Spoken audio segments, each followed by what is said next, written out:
And I believe in any second. I just pressed it. Oh, you did?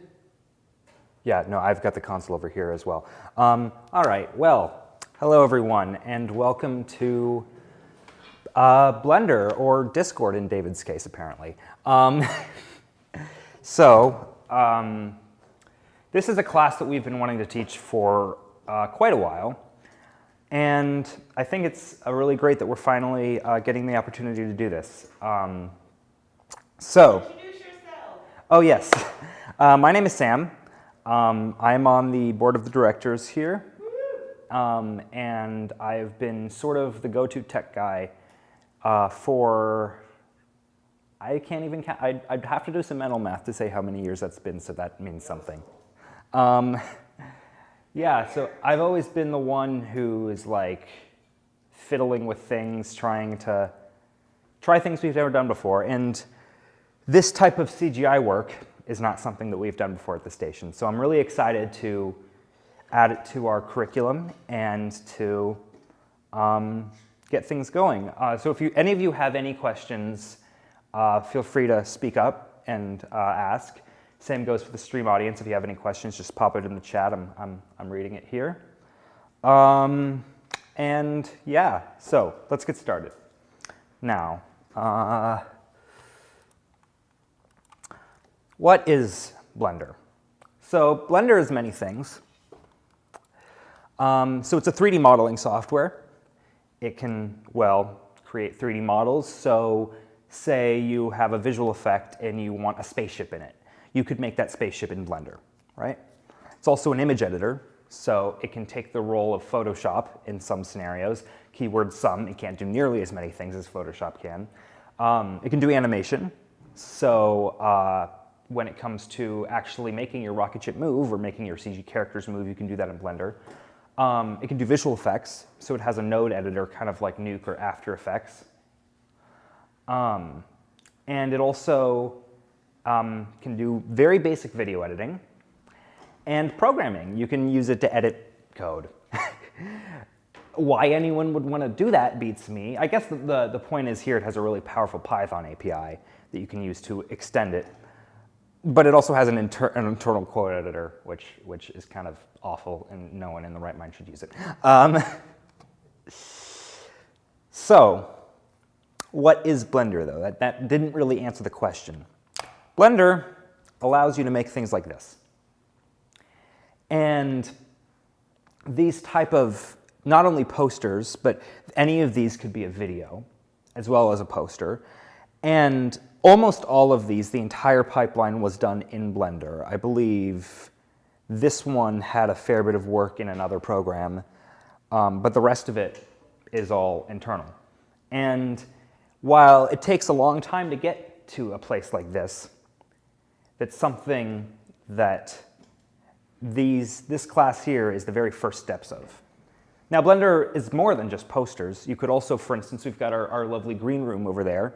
You could make yourself a background for the green room, and more than just like a stock image background, but you could actually, and one thing I tried doing once, you calibrate it to a way where, okay, you know your camera's focal length, and you know the lighting, let's make a background that's gonna look really good.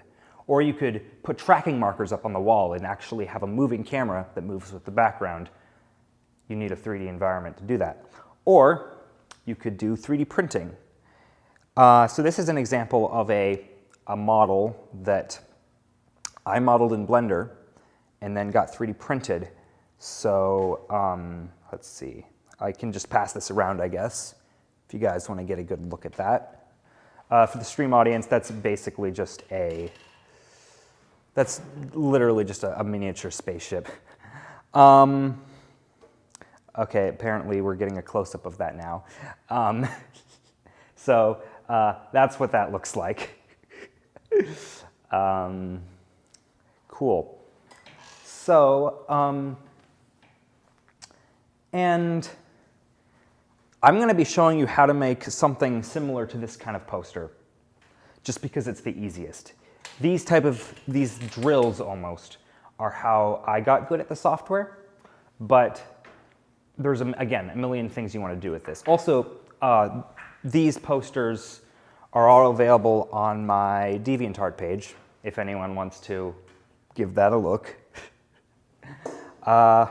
So, how are we going to structure this class? Because Blender is such a massive piece of technology that it's impossible to do it just all in one go.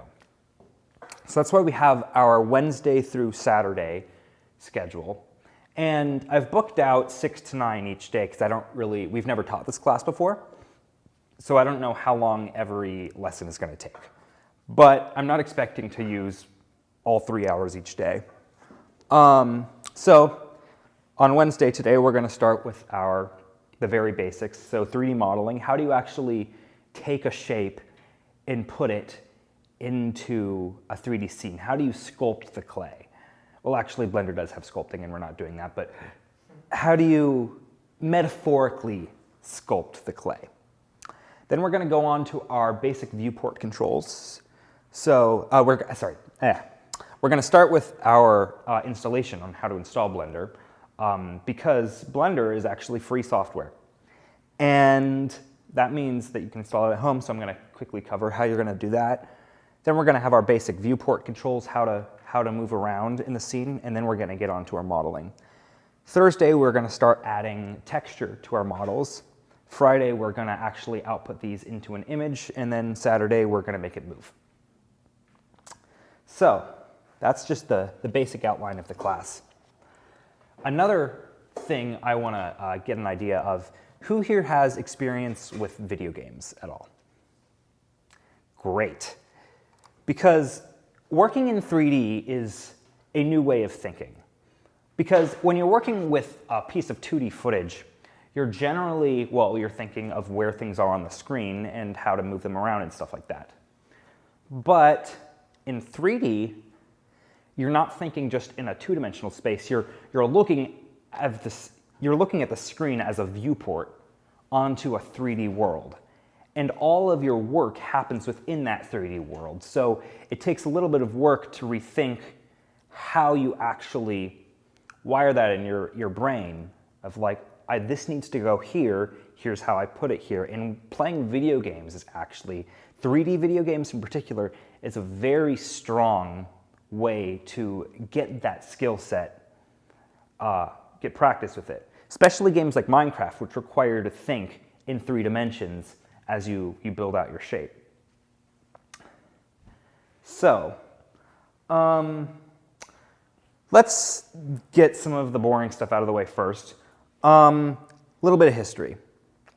So, Blender actually began in 1989 as a piece of proprietary software for a 3D animations studio. And it was one of the first pieces of 3D software. It actually predates Maya and some of the industry standards. And it was sold using a freemium model. So they had a free version available, and then you would have to pay to get some more features. But the company closed down in 2002, leaving Blender for dead. But the software had already amassed a major user base. So there was a huge movement, a huge crowdfunding campaign, the first ever actually, spearheaded by one of the original developers, to buy Blender back from the investors who had, owned the company. And they managed to raise $110,000 in 7 weeks, and were able to release the software as open source in October 2002. Now, I hope you all have that down because it's going to be on the test. Just kidding, we don't have tests in this class. Or do we? So, open source. What does that actually mean? Because there's free software and there's paid software, there's a million other stuff, but what does it actually mean to be open source versus just free? Well, first of all, it means the software is free to download. So you can just go onto the website and download it without even making an account. It means that it's free to use. So there's no licensing restrictions or paywalls, or some free software like Maya, the student version of Maya, only allows you to use the free version if you're not intending to use it commercially. That is not the case with Blender.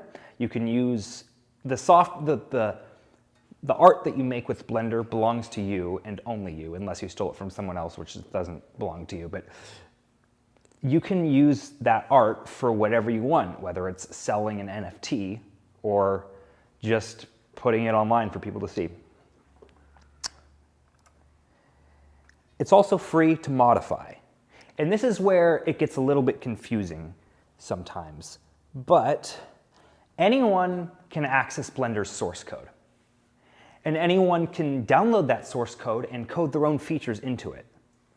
And so, for instance, if I woke up one day and said, I wish Blender had this feature, assuming I had the right skill set, I could just download it and code that feature in. And then I can submit it back to them, and if it's good, it'll get merged back into the main branch, and everyone else will get it. Now, I wouldn't really recommend doing that. I tried. It's hard. But it's doable, and for people who have the skill set, it's actually a major part of how Blender gets developed. That's why it does so many vastly different things that seemingly make no sense, because people just decided, you know what, I'm going to code it to do that.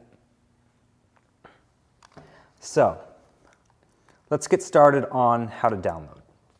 So you all have it open already, but let's pretend you didn't. And if you're trying to download it onto your own computer, you're going to go to blender.org, and you are going to hit the download button. So let's go ahead and actually do that real quick. So you're going to go to www.blender.org, and you're going to see download Blender right here. And then you're going to obviously hit the download button. I will point out that in the past there were some issues with people using Google Ads to make fake download links with malware. So just make sure that doesn't happen. So this is obviously it's downloading now, and I'm trying to figure out how to talk to fill up that time. But so it's going to open a setup wizard. The GNU GPL, that's the license in which Blender is distributed under. And it's actually a license that is used in many different pieces of software. And basically what it means is that you can do whatever you want with the software, but if you modify the code, your modification also has to fall under this license. Meaning that Blender will be open source forever, and even if the Blender Foundation, the people who run Blender.org, were bought out by someone and decided to make it closed source, they couldn't. They are legally not allowed to per the terms of this license. So let's go ahead and accept that. And you can just go ahead and spam the next button. And I have it already installed. Why am I? Okay, so. Is there like a certain setup settings, or it just takes you right into it? There are some setup settings, which I'm actually not 100% confident are set up on all these computers, so we should probably go through them. So you go to Edit and hit Preferences. So the first thing we're going to want to do is in the Preferences, we're going to want to make sure that it is set up to use our GPU for rendering. Now, for those of you who are tech inclined, you would know. Yeah. How do you get to the Preferences menu then? Edit Preferences is how you get to the Preferences menu. And then you're going to go to System down here. And it looks like I forgot to do it on my computer, so it's good we're going over it. And then under Cycles Render Devices, you're going to click one of the options to the right. On Mac, it's just going to have the option to click Metal. So you're going to want to make sure that's selected. Now I remember why I didn't set it up, because I don't have a GPU in this computer. Yes, Cycles Render Devices at the top here. So see this? And you're going to want to make sure that either says Metal, if you're on a Mac, or Optics, or if you get this message when you try to set it to Optics on Windows, you're going to go to CUDA. If you still get this message, that means you don't have a graphics card, and you're going to want to be doing CPU rendering. So that's the primary setup we have to do. AMD or Intel? Let me see. Yeah, you're going to want it to be your graphics card, so your AMD Radeon Pro. Okay. 1660 Super? Yes, that is you're gonna want to set yours to your. I just realized AMD makes both graphics cards and CPUs. Our Mac machines have AMD graphics cards, and our Windows machine has an AMD CPU. So that's gonna get confusing. But yeah, you're gonna want to make sure that's set to your graphics card essentially. And Mr. Sam, why Yes. is this important? So for the people who don't. Basically, Blender, and I'll get into this a little bit later when we talk about rendering on Thursday. Wait, no, on Friday. But basically, Blender's rendering engine is quite intense. It uses a lot of processing, and you can either do that rendering engine on your CPU or on your GPU, which is a dedicated piece of hardware in your computer for doing graphics processing. So of course you're going to want to do it in your GPU because it's going to be a lot faster, and that's how you tell it how to do it in your GPU essentially.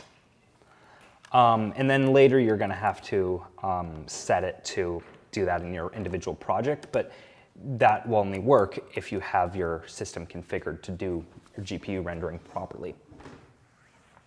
So let's see. Where is my presentation? Here's my presentation. All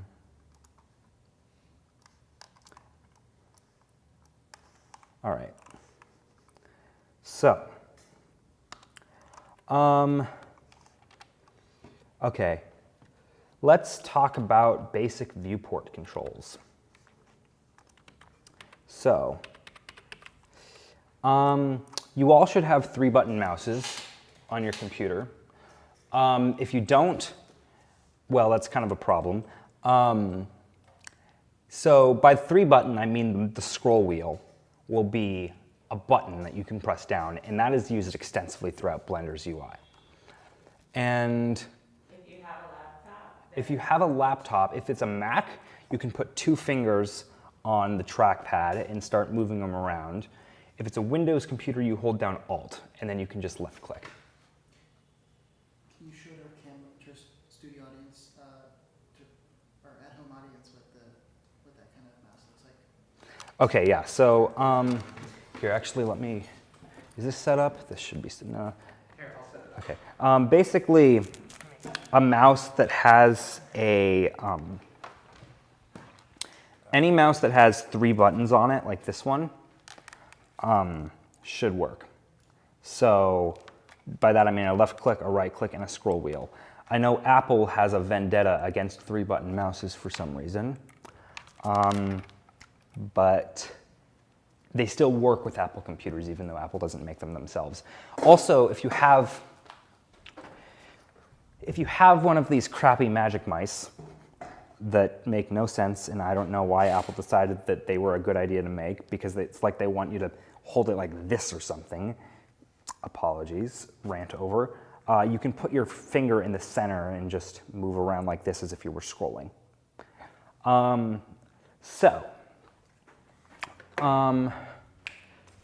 Anyway,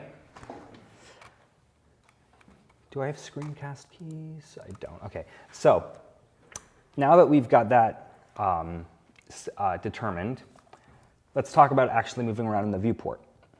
So the first thing you're going to want to do, and I just realized your computers are both in rendered mode. That is not supposed to be the case. Let me turn that off of rendered mode. There we go. So you may have already figured out, if you hold down the middle mouse button, so the scroll wheel, and then move your mouse around like this, you can orbit your view around. So that's going to be your primary form of locomotion.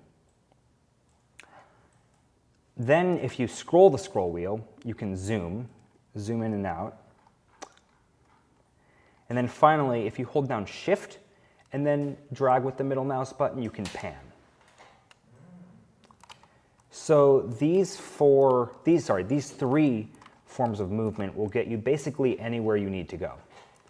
Now, if something like this happens, where you're all of a sudden stuck orbiting around this random point in space and you can't figure out how to fix it, if you select something with left click and then hit the dot on your numpad, so the delete key, it's supposed to, I don't know why it's not on my computer.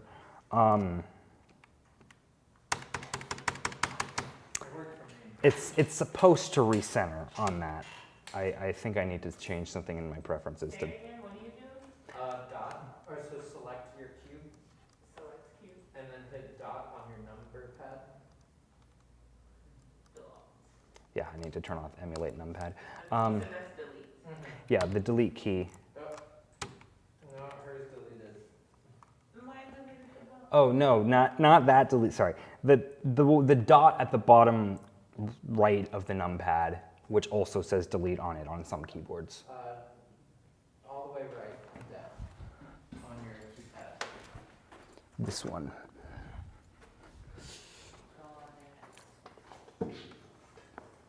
All right.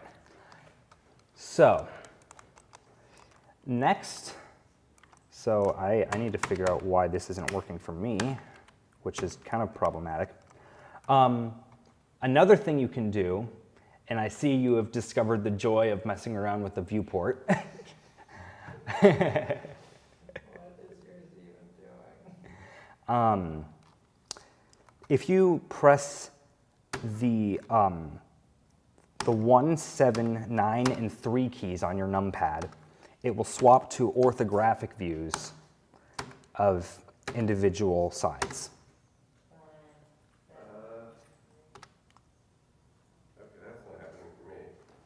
Okay, let me see. We don't know what it's looking at though. How did you? I thought we put a keyboard with a numpad there. Oh, we did too. Oh, he doesn't have a numpad? Yeah, how does he not? We talked about changing that. Here, hand it to me and I'll give it back. Sorry about this, guys. But like, if we would have to put like heart, clubs, diamond, something else so that we know what it's flipping to, because when I push 1, 7, 9, 3, I don't know. Yeah, so it'll actually say at the top left here what you're on. Okay. So this is just like looking straight on. So that's front, orthographic. That's top. And it's a cube, so it's kind of hard to... Exactly. So we'd have to have like something there to know where. Yeah, Okay. yeah.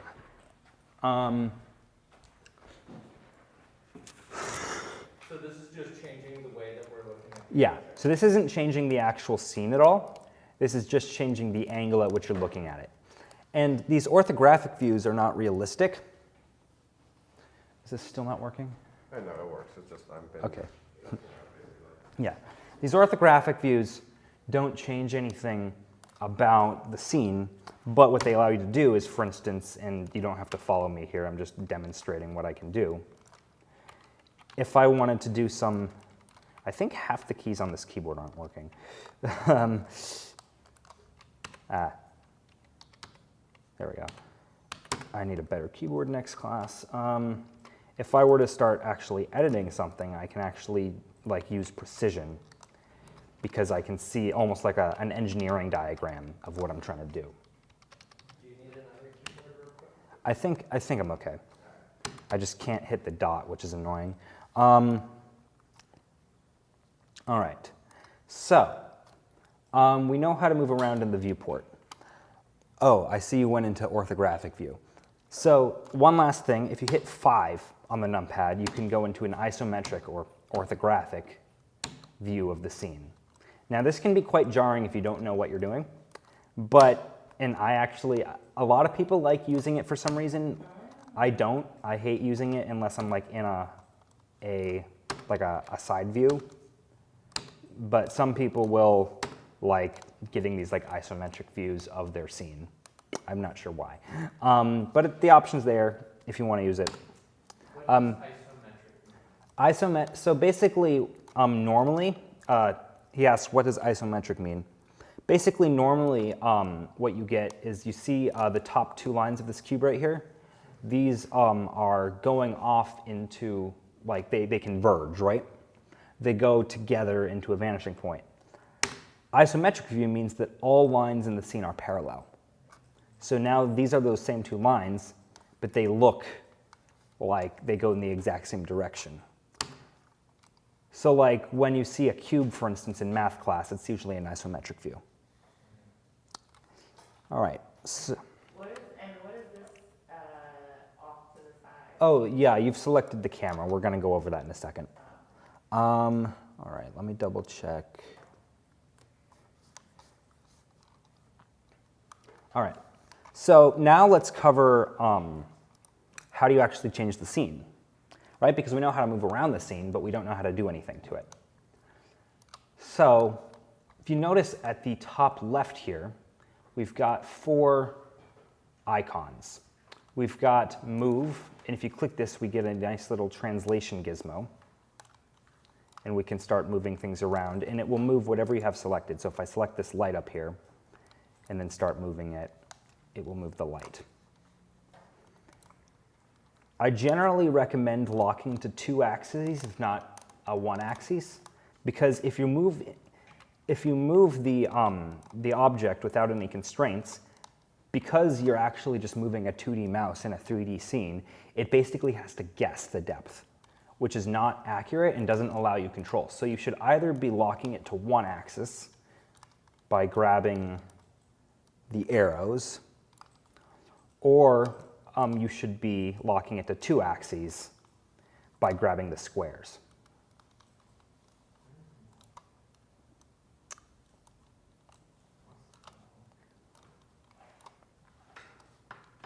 So that's how you move things. Now if we move over to the Rotate tab, we got basically the same thing, except this time it's little circles, and they allow us to rotate the object. So if you click in the center, you're doing a ball rotation, which is useful in some situations, but what's more useful is to use the actual axes of rotation here.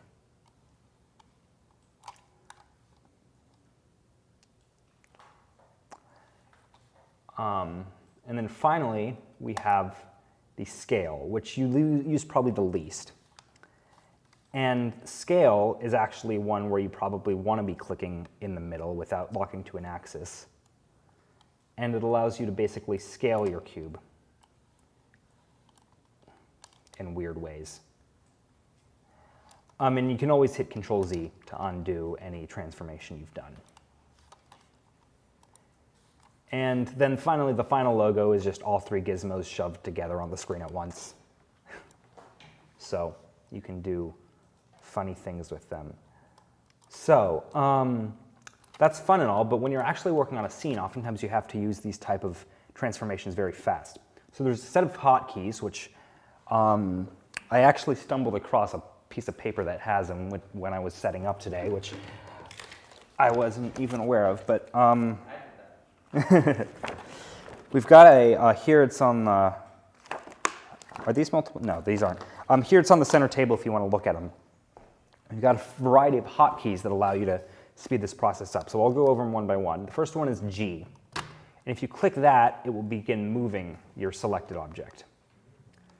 But again, we should be locked to an axis. So once you're moving, if you press the X, Y, or Z keys, it will lock to that axis. So if I press Z, now we're locked to the Z axis, or X, and we move to the X axis. Or if you want to lock to 2 axes doing this, you can hold down Shift. So let's say I want to lock to X and Y without moving the Z. I do Shift Z, and now we're locked to the X and Y axis.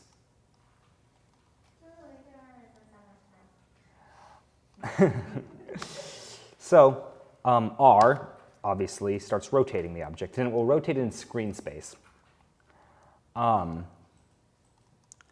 if you click R, are you trying to figure out how to get out of wireframe mode? Yeah, click that. Cool. It'll start rotating in screen space, and similarly, if you click one of the axes, X, Y, or Z, it will start rotating only on that axis. And if you click R twice, it will start doing the ball rotation that we saw. And then finally, S will start scaling. And as usual, we can start scaling on one or more axes. Same rules apply. And here's a little piece of, I'm not sure if you're going to need this right now, but if you start moving something in direction, like grab on the Z, and then I say type 5 on the keyboard, we're going to move exactly 5 units up. And same thing can relate, if I rotate X and then I type 45, we're rotated 45 degrees. And that can be useful in a variety of circumstances. And then finally, this is probably one of the more important hotkeys. Say that we've spent this entire time messing around with the rotation of this cube, but now we want it to be straight again. You hold down the Alt key and press R, and that will reset the rotation. And same thing goes for scale. So if we scaled it in a weird way and we want to undo that, Alt-S, scale. And then Alt-G will teleport it to the origin. You don't really need to do that very much. So I'm going to leave you for, let's say, 5 minutes to just play around with that, get used to the controls. And yeah. So I did, is it Control R, Option R? Alt-R undos. Command R For what? to bring it back to the original? Well, first of all, you're going to want to stop moving it. So, oh, one thing I forgot to mention. If you're moving something, if you're in the middle of moving something and then you press escape, it will cancel the transformation. Okay. So if you accidentally hit G, yeah. So if you accidentally hit G and now your object is stuck to your cursor, you can hit escape and it will send it back to where it was. Okay. So now I want to So if you want to rotate it to its original location, Option R. Okay. Yeah, on Mac it's... Location, that's not going to change. It's like shape, scale, or anything like that. That's just for location. That's for, so if you hit Alt or Option R, it will reset the rotation. If you hit Alt or Option S, it will reset the scale. And if you hit Alt or Option G, it will reset the location.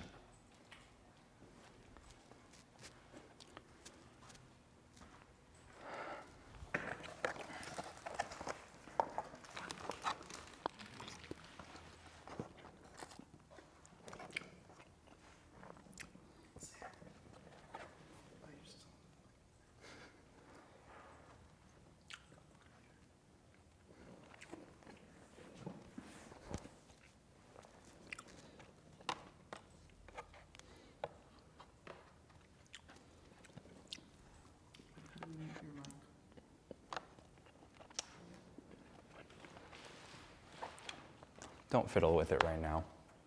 Okay, otherwise people are gonna be hearing.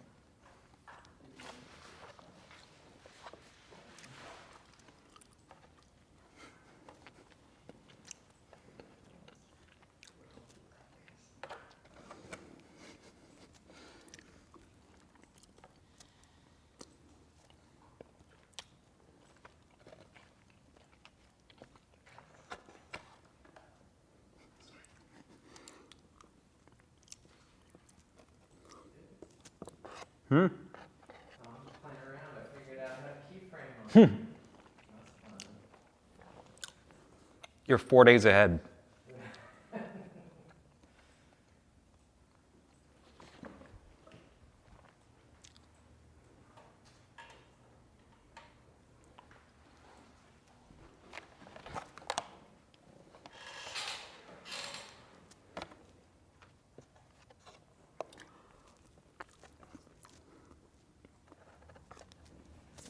I just keyframe. Hmm? Oh, I'll never know. I'll never know about my keyframe. Yeah, no, pretty much it's down at the bottom. You gotta have your object selected, and then it's the same kind of keyframe button that they have in Premiere.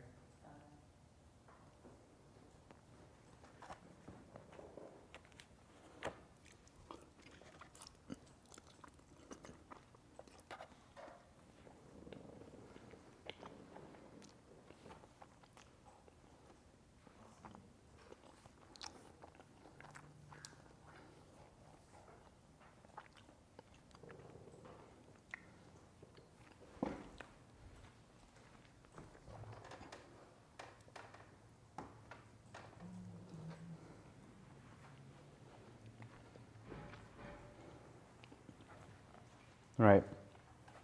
How's everyone feeling?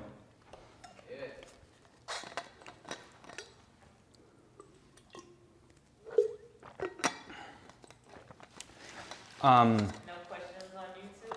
No, not that I can see. Anyone have any questions here? Yeah, I'm sure I'll have some later. What are you doing with that? Let's get the movie up. Where? To just get rid of it, so I use the keyframe button.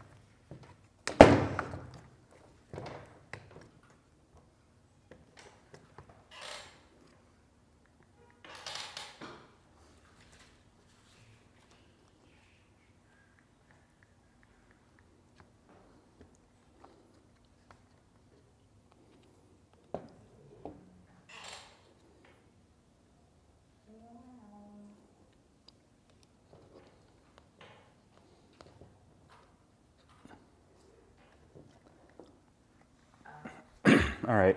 How do you undo drawing? Wait, how did you get the grease pencil open? That's not even the scope of this class. Command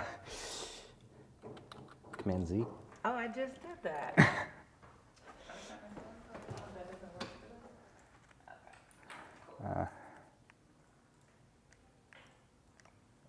Right.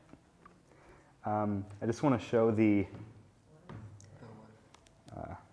Why is this not connected?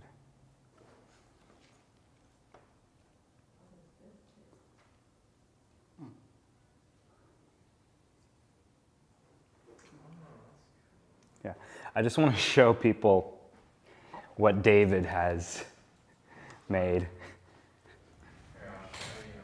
You ready? Here, let me zoom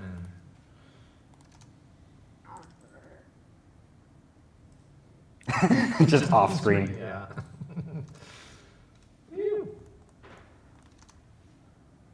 Wonderful animation. Thank you.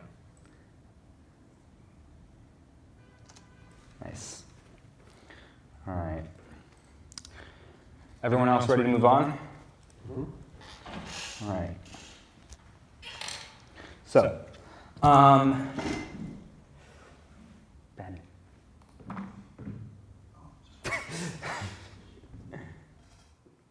So, all right, so we know how to basically move things around in a viewport. And it's worth noting that any object can be moved this way. Not everything can be scaled. Nothing happens if I try to scale this light, just because that's not how lights work. But any object can be moved this way.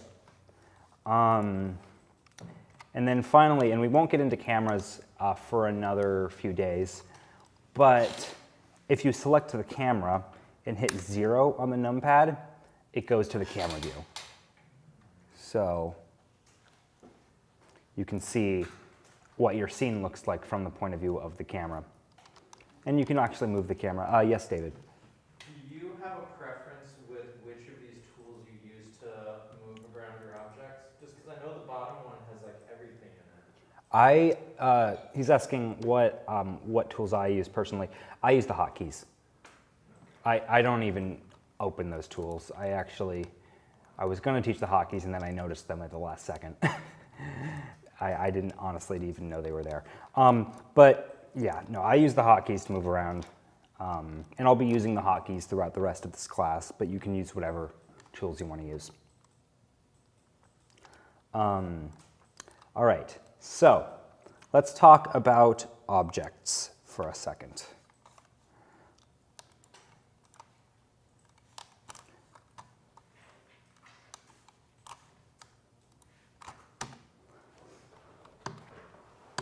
So, anatomy of a CG object.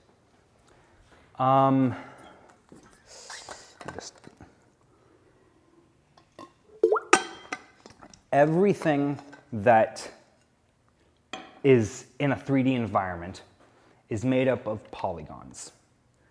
And that's everything, not even just polygonal shapes. So here we've got what looks like should be a regular TV knob, right? A typical thing that you might find within a 3D scene. If I go ahead and enable the wireframe view, this is how it actually looks internally. to the computer. And it's actually very low poly, this knob. But we can see that this isn't actually a sphere. This is just a set of polygons creating a very high. I was gonna try to like come up as like an octagon, but it's a lot higher than it. I don't even know what that would be. But the point is, everything is flat, right? The computer just sees this wireframe mesh of vertices that it then connects into a 3D model. That's why you'll see people boasting that their models are high definition. That's why a model can be high definition, because it has a lot of these. But of course, a high definition model is bigger. So some people will like low definition models more. It really depends on the use case. And this is everything. So even this high quality, it won't play. Why won't it play? Even this,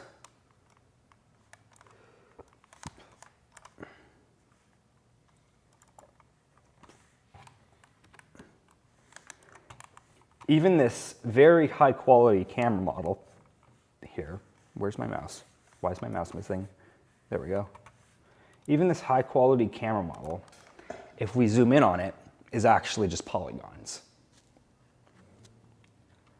And I mean, there's some exceptions, very rare exceptions, but this is the bread and butter of everything you're going to be working with when creating a 3D scene. People, you give them a model, they'll be asking how many polys it has. I don't remember off the top of my head how many polys this camera model has, but it's a lot, but they're still individual polys.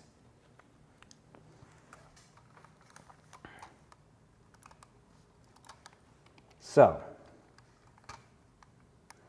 nope, that is not what we're trying to do. So, how do we actually manipulate these polygons into something more interesting than a cube or a rectangular prism or whatever you ended up turning that into? So go ahead and hit Alt-R, Alt-G, and Alt-S sequentially to reset that cube to the origin and its position. Option for Mac users. Hello, Melanie, who is watching the stream. Yes, it is a very creative program. So, first, I want to go over something that's going to help us in this endeavor. If you see the top right here, we've got 4 buttons. Each of these determine how the viewport is rendered, essentially. So we're only going to focus on the first 2 today. We've got wireframe, which is going to show you basically a representation of what I just showed you with the camera, except it's only going to display the wireframe. So here we can see through the model, which is going to be really helpful, except for on your screen apparently, where we can't see through the model. Let me fix that for you. It is actually possible to turn that off if you just want to see the wireframe, but for now let's keep that on. So we can see the wireframe, and that's going to be really helpful for, let's say there's a piece of the model that's inside and you need to work with it, but you can't see it very well because it's covered up by something. Or maybe you go into orthographic view and you want to see through the whole thing like an engineering diagram, but you can't because the front part is obstructing it. This is going to help you. And then, of course, there's solid view, which is what we started in. And then there's also rendered and material preview, which I'll get into later. You can click those buttons, see what they do if you want, but they're not going to really help us. So let's stay in solid view for now. So here's the magic button. Press Tab on your keyboard. And you'll see what that does is it changes what tools are available, and it also changes what your model looks like. So you'll probably be in wire mode to start. And this is called edit mode, and you can actually manually switch between object and edit mode up here in the menu bar. So if you were ever confused about what mode you're in, you just look at the menu bar and you can see, are you in object mode or edit mode? There's also a number of other modes like sculpting mode, which we're not going to cover in this class, but feel free to look into those on your own time. So if we go into edit mode here, you'll notice that all of a sudden we're not selecting, I'm not sure what it defaults to, but we're not selecting objects anymore. We're selecting vertices in our cube. And we can use all the same transformations on them that we were using before, except for rotation and scale, because those don't work on individual vertices, but translation. And now we're actually modifying the shape of the cube itself. And we can select multiple vertices, maybe move that up, and now we don't have a cube anymore. We have whatever you would call this. But sometimes selecting all the vertices, say I wanted to move this face, just click. And sorry, I should have specified shift click allows you to select multiple vertices at once. Hold down shift and then click the vertices individually.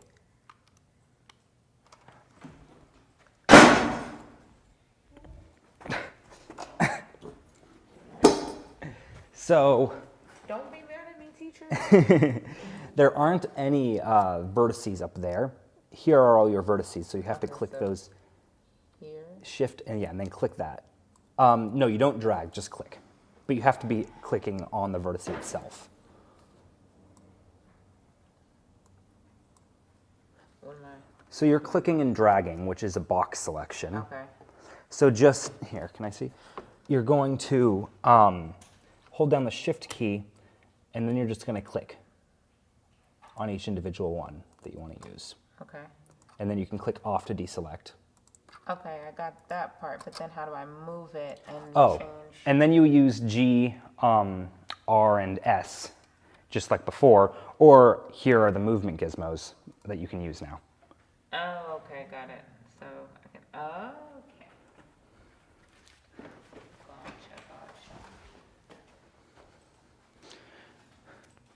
Oh, it looks like my laptop's nightlight display has turned itself on. Let me turn that off. That looks awful. Now, before we get too much into things, you'll notice that selecting every individual vertex is sometimes a little bit tiresome. Say I wanted to move this face, right? I don't want to select this vertex and then this vertex and then this vertex. That's a little bit too much. So what you can do is up here, we've got different selection modes, you'll notice. So we can go to edge selection mode, and now instead of selecting vertices, you're selecting edges. Or we can go to face selection mode. So now instead of selecting edges, we're selecting faces. So now I can just click this face once, and we've got the entire face selected. And we can move it. Yes, Ben? And those mode selections, they're at the top? Yes, they are at the top left of the view right here. So selections are transitive between different modes. So let's say I'm in face selection, then I go to vertex selection. Now we've got all 4 of the vertices that were selected when I was in face selection selected. Or we go to edge selection, now all of these are selected. But let's say I selected these 2 and then went into edge selection mode. Okay, cool, they're nice and... Actually, so I select these 2 and then I select this one, right? Well, these 2 create an edge, but this one does not. So if I go to edge selection mode, this one's no longer selected, though these are. And we can see that if we go back to vertex mode.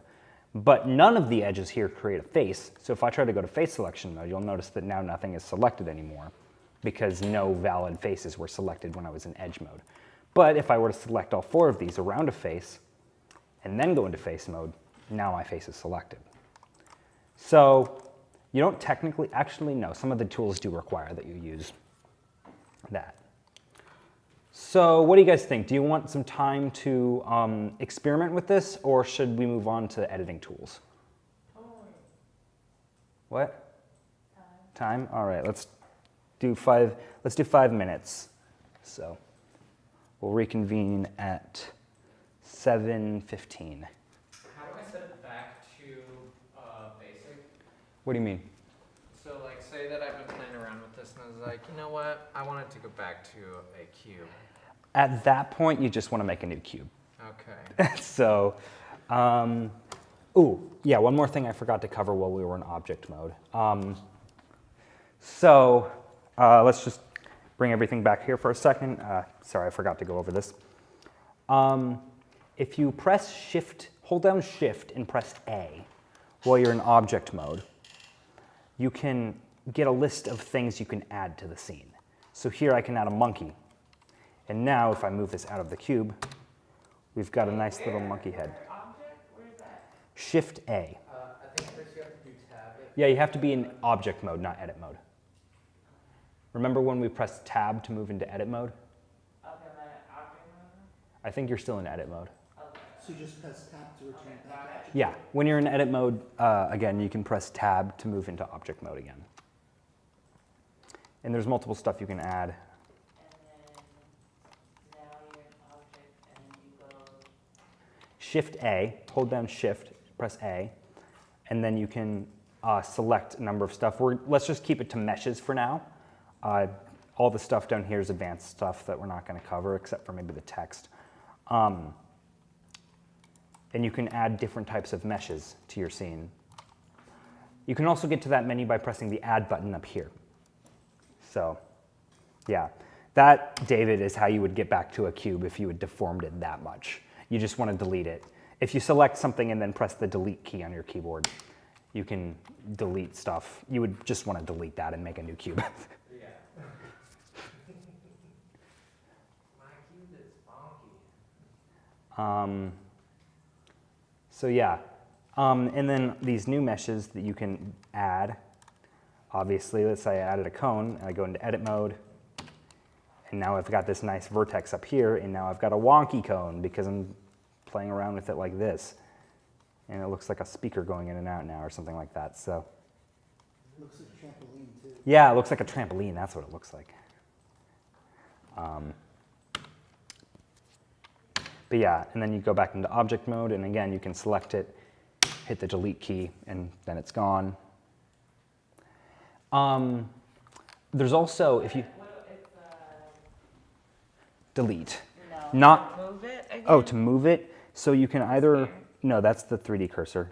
So you click either that, and then you click on it, you click on the gizmo itself, and then you can move, or you can press the G key. I'm done. Bang. You don't need to.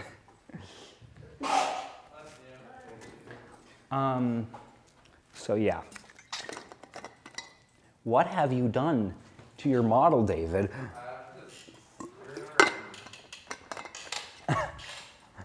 Holy crap. I wonder what it looks like in object. Let's do that one, right? Or you can press tab. But your mouse has to be over the thing when you press it.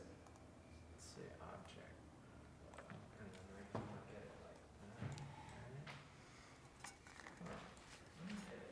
that. So we're back at 7:15. What? We're back at 7:15. Yeah, about.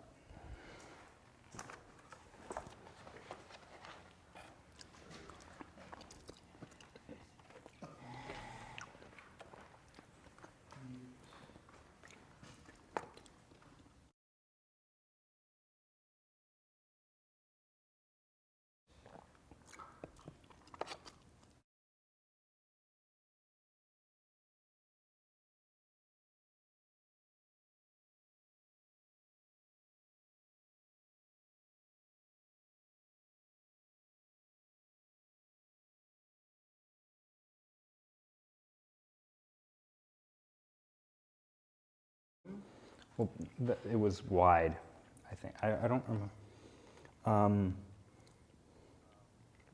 Yeah, I think it's this one that you're going to want to bring down. That's yours. Yeah, that's mine.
to it. Oh, that's cool. So generally, I try not to actually do that. But it's only 2D. What is The monkey head. the monkey head? Oh, that's not the monkey head I was talking about. Basically, I'm still muted, by the way. I think. Am I? Oh no, I'm not. But somehow that. The monkey. So when you add, we're just doing the stuff under mesh for now. Okay. That. Yeah. So.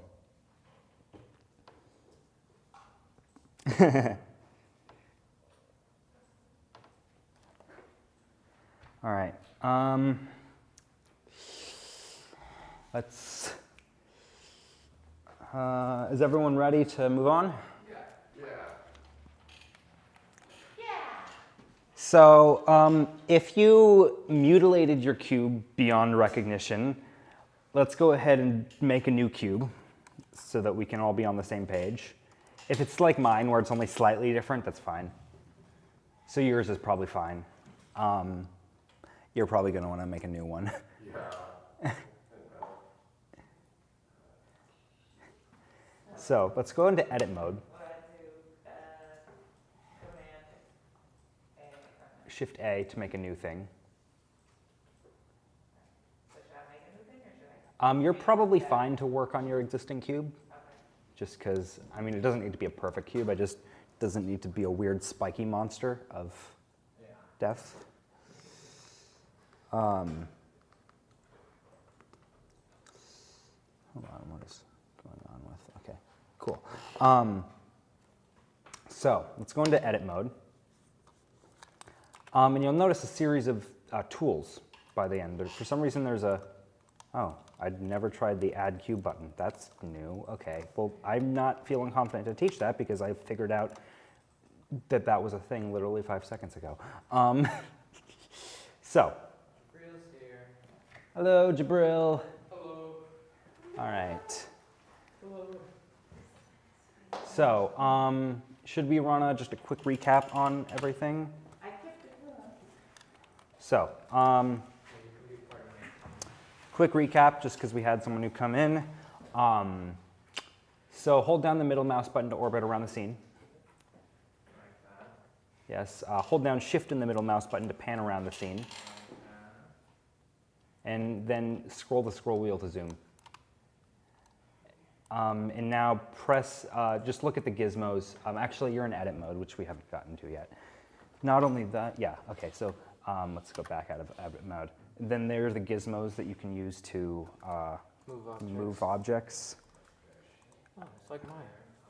You've used Maya before. This should be trivial then. And then tab to go into edit mode so you can edit the mesh. And then you've got your your selection modes up here. So face selection, edge selection, and vertex selection. All right, so I'm gonna have to move on just because we've got a lot of people here. Is everyone ready? You probably should make a new cube, actually. That is kind of... so hit the delete key with the cube selected, quote unquote cube. Delete, not backspace. Oh. Shift A. Oh, and let's reset your cursor to the world origin. Yeah, Shift A. And then add a cube. There we go. All right. One more thing I want to cover very shit.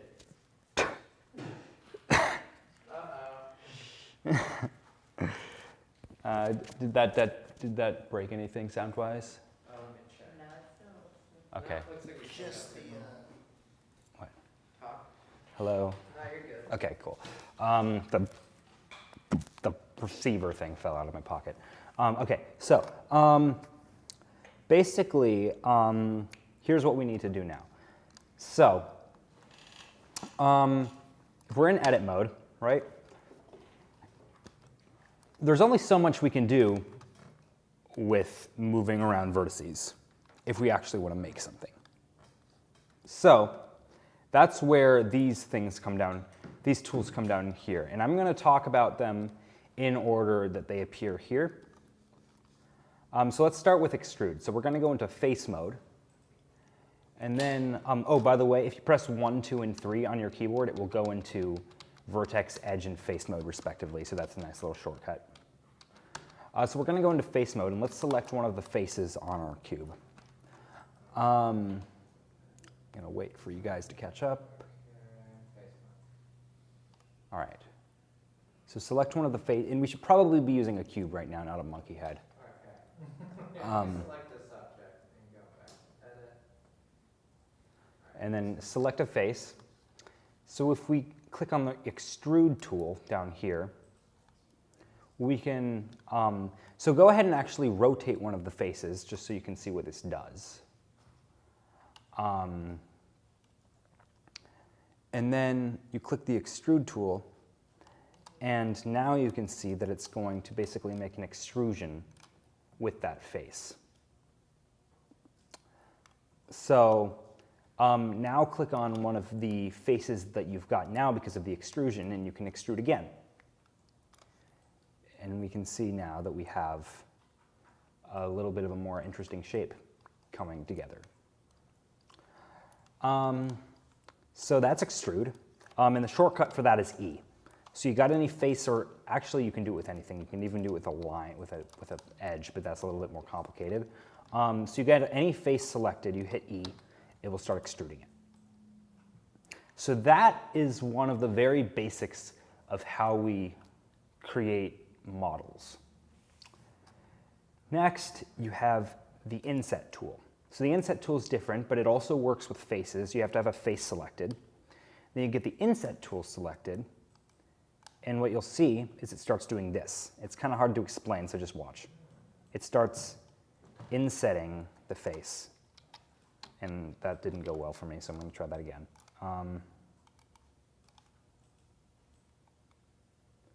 And the shortcut for that is I. And it actually seems to work a little better when you press I. I'm not sure what was going on with that circle thing. So insetting and extruding is two of the major ways that topology is built. It's called intruding. Extruding. But what's the in one? There's no in one. Insetting. Insetting, yes. Also common misconception. Extruding can also be used for pushing in. So say I've got an insetted face and then I extrude it, we can go back into the model like that. See, I did the opposite. Though common pitfall is that you can't extrude into a model like this. Some programs will allow you to do that and it will properly work. But the extrude tool doesn't let you do that, and this here is horrible topology. You never want to do something like this. You can even see the Z fighting there. But yeah, insetting, another common technique is you inset and then you extrude in a little bit. And this creates these really nice sort of edges, these really nice ridges like that. I think Glenn made a cabinet. Is that what you're doing? I think I did. I honestly don't know what the hell I created. That is what you call a topology. Oh my God, is that one face? What? What? Where? No, seriously.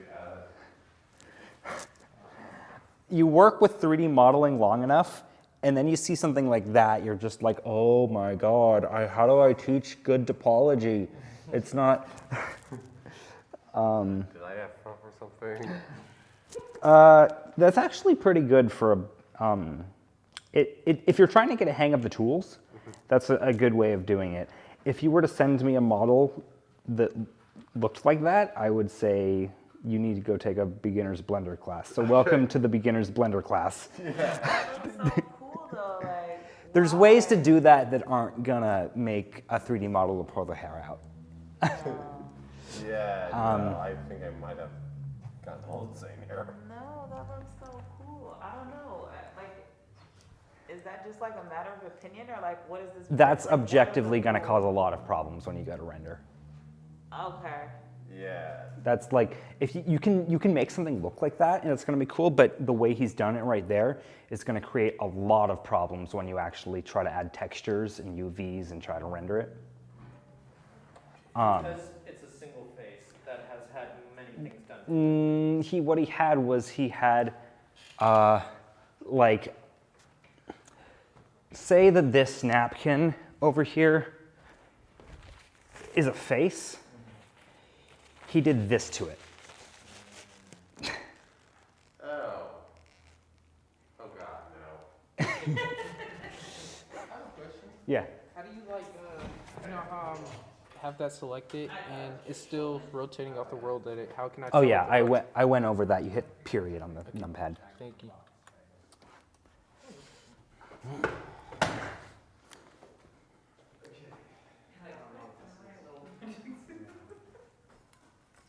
So, let's skip over bevel for now because it's a little bit less important. The final tool that you're going to want to need, and you're probably going to want to make a new cube to do this because I don't know how that's going to work on that. Yeah, no, I'm gonna. Everyone else, you can keep your models, and you don't need to delete it. You just need to make a new one. The final one is the loop cut tool. And the loop cut tool, along with extrude and inset, is one of the bare bones tools that you're always going to be using. And what loop cut does is a little bit complicated, so I might as well just show you. What it does, that's not loop cut, that's inset. What it does, if you click it, you can see you get this outline, essentially, of where what's known as an edge loop is going to be placed. And then you click to apply it, and then make sure you click off the loop tool fairly fast. And now, as you can see, we've basically divided the face in half. And we can maybe extrude this again, or if I am clever and I select all of these, or I'm actually going to do this side, and then extrude this, we've got a nice little piece of geometry which we would not have been able to get. And let me enable, no, not that. Let me enable cavity so you can see what this is doing a little better. Oh yeah, here's a little tip. If you click the down arrow up here and enable cavity, this checkbox, you can see what your model is doing a little bit better. It's down here, below.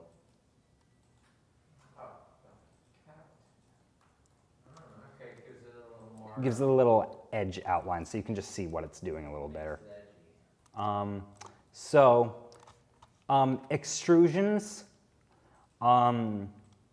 Extrusions, insets, and loop cuts are the primary method you're going to use to create your entire model. So even, I didn't model that camera, so I can't really show you, but even if I pull up this model that I don't have it on this, I'll have to pull up the camera. Show file location. Even if I load up this camera model, the one that I showed earlier, and try not to break Blender with it, and then go into edit mode, you can see most of these will, look what happened they did here. They extruded this, and then they inset it, and then they extruded it, then they inset it, then they extruded it, and then they inset it, and then they inset it again, and then pushed the inset down, and then...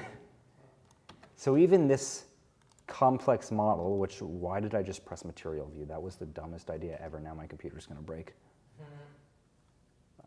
Come on. We should do an extreme close-up at this point. On you.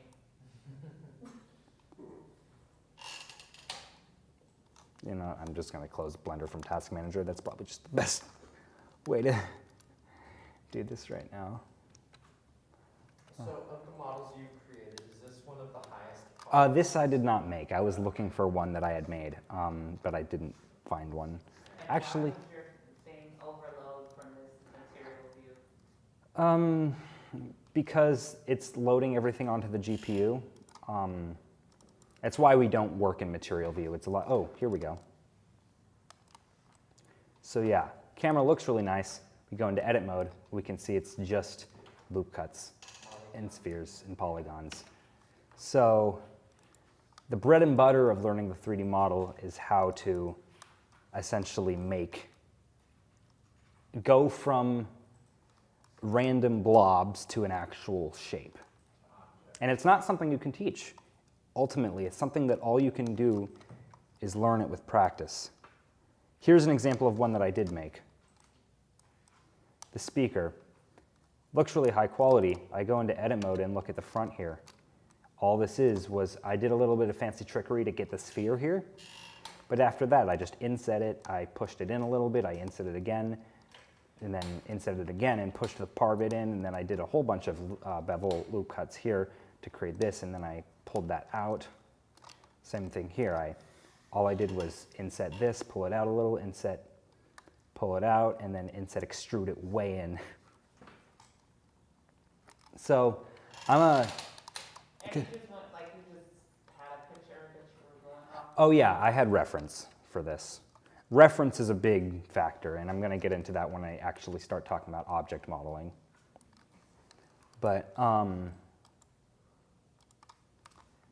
yeah, so how much longer should I give you guys? How about, because I've been talking over this, maybe like 3 more minutes, and then we'll move on to some of the other more advanced tools that you're going to want to use a lot, but you're not going to use nearly as much.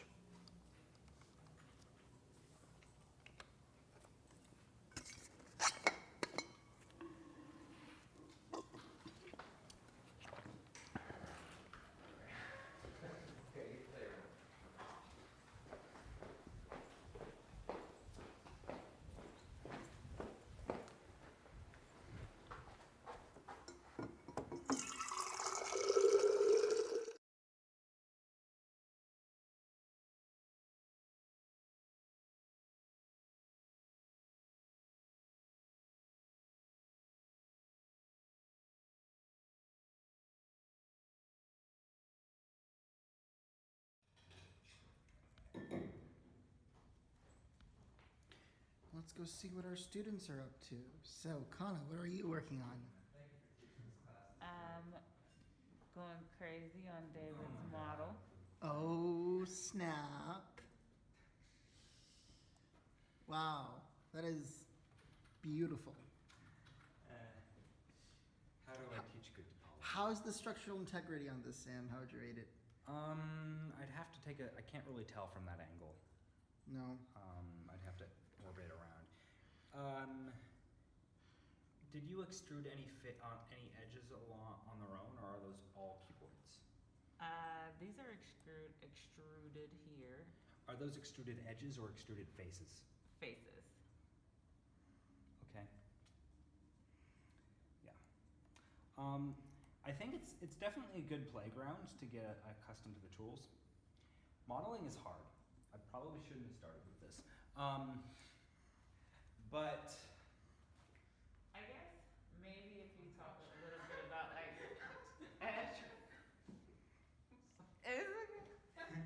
Let's see what Jabril has made over here. All right, what do you have for us? I don't know. it looks like But I Like the don't know. Death Star. But a monkey. Wait, that's a monkey? What? I'll never forget the joy of I love it. I'm just trying to mess with the cube. Actually looks like a monkey shark from a certain angle. I don't know how that happened. Did I copy and paste it? Just roll with it. Yeah. It's beautiful. It's a work of art. I have an Yes. NFT. Yes. Oh my god. Oh my god, yes, you could sell that as an NFT. It would Oh go my God. fire. Yeah. Well, wait.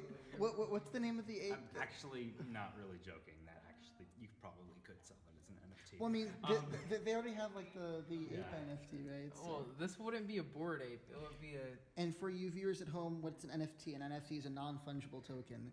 Don't get me started. Okay. Are we live? We are live. Oh, hello. Do you want to tag yourself on Yeah. You can follow me at Green Finsters on Instagram, and yeah. Great, we'll cut that out. No, I'm kidding. Oh. Keep kidding, Jim. And Len, right? Yeah. Yeah, that's your name. Okay, good. Didn't screw it up on the first try. What do you have? I Over have here? no idea what I have. I just was like effing around. I got. Actually, the topology of that looks pretty good. Yeah, Nice job. Oh. most improved student. Yeah. Okay. Yeah, I mean, you could probably clean up some of the edge flow, but that looks pretty good. Okay. Awesome. All right, that's gonna be. Yeah, out of all these, this feels like this would be like, this could be built as like a. More than that, I feel like you could hit render on that and it wouldn't crash the render engine. Okay. That yeah, too. No, that's what I was hoping for. Yeah. No. I mean, that's. To be fair. Which is actually, I mean, okay, that's a little overstated. I don't think anything we made here would crash the render engine unless you did something really bad to it, which none of us are supposed to do. Like, what's the worst thing you can do? Subdivide something like 1,000 times. I've seen someone try to do that. I tried to do it myself actually once. That did not go well. So I had to close Blender from Task Manager. So in an attempt to making the polygon more complex, then it's actually just. So basically, for all intents and so, I was talking about resolution earlier, right? Yeah. If you turn the if you make something with a too high resolution, it can crash your program because you'll run out of memory. It's kind of hard to do that if you're actually modeling something fungible, but sometimes people will just turn up the subdivision modifier just for the hell of it to like way too much, and then it will crash the program, and it'll be like, surprise Pikachu, that crashed it. So you're gonna go to edit mode. So I think object mode is just. As long as I haven't crashed anything yet, then we're good. But I guess what I'm saying is you could probably attempt to using unwrap that, and you would like that could actually. I mean, I'm not sure what that's supposed to be, but that from a topology standpoint could be the basis of something. You're on the dot edit. So you can either do dot, which is each individual one. You can do the line, which is going to be, the intersections, or the face. Because you've got a different object. All right. So yeah, grab that white circle. And then select the cube before you can click on it. Okay, quick thing I wanted to clarify because we had a question about this. If you have multiple objects in your scene, you can only, when you're in edit mode, you can only edit the objects that were selected when you went into edit mode. So if you're trying to click on something and it's not working, then you have to go back into object mode and select it before you can edit it. So say let me add another cube here. And I've got two objects now. I've got this weird thing, and I've got this cube, right? If I have the cube selected and then I go into edit mode, you'll notice I can't actually edit this part, but I can edit things on the cube. So if I want to edit over here, I have to go back into object mode, select it, and then go back into edit mode. And now I can select this, but I can't select the cube. If I want to do both, then I have to select both, and now I can edit both of them. So just a little fail-safe to make sure you don't accidentally screw up an object that you're not trying to work on. Jabril had a question about that. All right, should we move on? The final tool, actually, should I go over poly? Okay, I think I'll go over, no, knife is a recipe for disaster. I'll go over bevel and spin. Okay, cool. All right, so final tool I want to go over right now is the bevel tool. And the second to final tool I want to go over. Bevel is very dangerous, and using bevel can vary, even if the rest of your model is built really well, using bevel can screw up your model's topology in an instant. So, rule of thumb when you're using the bevel modifier, always make sure you select an entire loop cut. So, how do you select an edge loop? Well, you have a computer that works, first of all. Why is this not? Okay, I'll double click. So remember when we were using the loop cut tool and how it made these edge loops going around the model? That isn't just something funny with the tool. That is the basis of how topology works. So say I take the knife tool, and I'm not showing you this to you quite yet, I'm just demonstrating something, and I just put an edge there without making it go all the way around. all of a sudden here, what happens to this face? Well, it's no longer a quad. We've got 1, 2, 3, 4, 5 vertices on it. Now this can be helpful sometimes, but most of the time it's just going to cause you unforeseen issues later on. That's why in general, and how strictly you stay to this is very much debated within the community, but in general you want to try to keep your faces to either to quads, quadrilaterals, and if it doesn't work as a quad, then you want it to be triangles.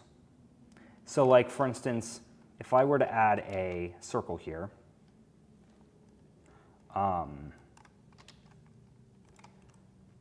and that's not what I wanted to do. So if I were to add let me just do a cylinder for the hell of it, and I'll use a triangle fan fill type. I go into edit mode here. We can't make this into quads. That's just, it doesn't work with the math of how the topology works. So this is fine being tris. So that's an example of when you would want to use triangles. But in general, you want to try to keep your polygons to quadrilaterals. And if that doesn't work, then you want to use triangles. You don't want to use what are known as n-gons, which are what happened when I did this, because now I can move this out and what happens to this face up here, where we've got more than 4 sides unless you know what you're doing. So let's stay away from them for now. If that was like a house model though. You still wouldn't do that. Okay. There's different ways to do that. Instead, so you can jump into the whole debate onto when you can use n-gons at a future date. Let's just stick to quads for now. So instead of using the knife tool, we're going to use our loop cuts. And while this looks like, and then I can move this, and it looks like it does the same thing, but pivotally, there are now 2 faces here, and each one only has 4 sides. So that's why you stay away from the knife tool, unless you know what you're doing. And also, the bevel tool is very prone to causing these to happen as well. So the bevel tool can be quite dangerous, but when used effectively, it can also be quite powerful. So let me take a look at this cube here, and let me select a loop of faces. So this actually, you know what? I'll select these 3 faces here. And actually, I'll go into, I'll actually just select the edges here. And now I'll click the bevel tool over here. And whoa, it does that.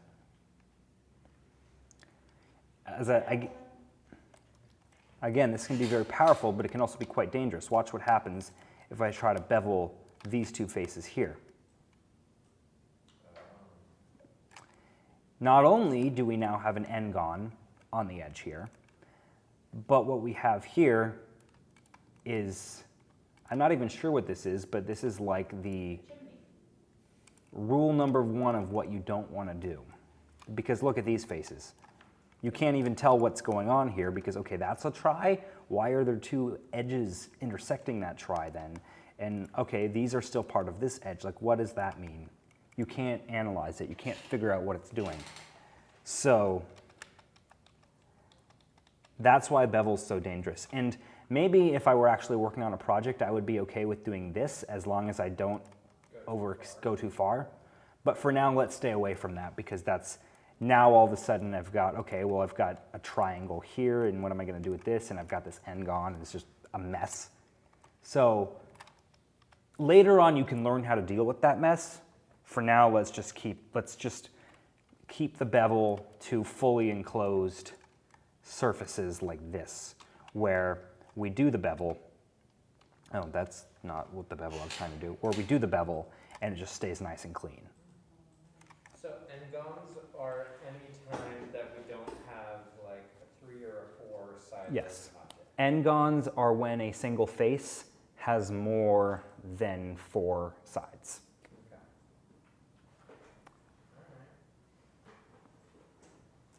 So yeah, be very careful with how you use your bevels.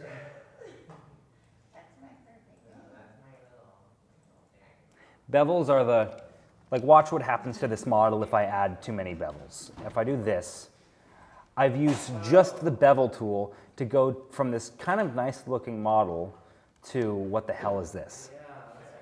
It's very easy to mess up with your bevels. All I did was enabled the bevel, and then I just beveled too far. So it's very easy to screw up your entire mesh with bevels. So just be aware of that. Bevel, I believe, is this one. Yeah. Or Control B is also the shortcut for bevel. And generally, oh yeah, you want to be in edge selection mode generally, or face selection mode when you use bevels.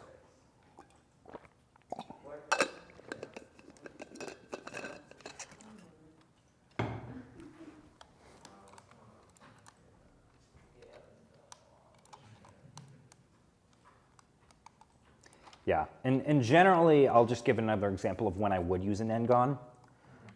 This type of topology, if I wanted to bevel this out, and it does create two n-gons, but the n-gons aren't really problematic, I would, like if I were making my own model, I would probably say, okay, that's okay, I just have to keep an eye on it. But then what would happen if, say, okay, well now I want to do a loop cut through here, that's not working because it's an n-gon. So meanwhile, if I didn't have this bevel, I would be able to do a nice easy loop cut through there. So.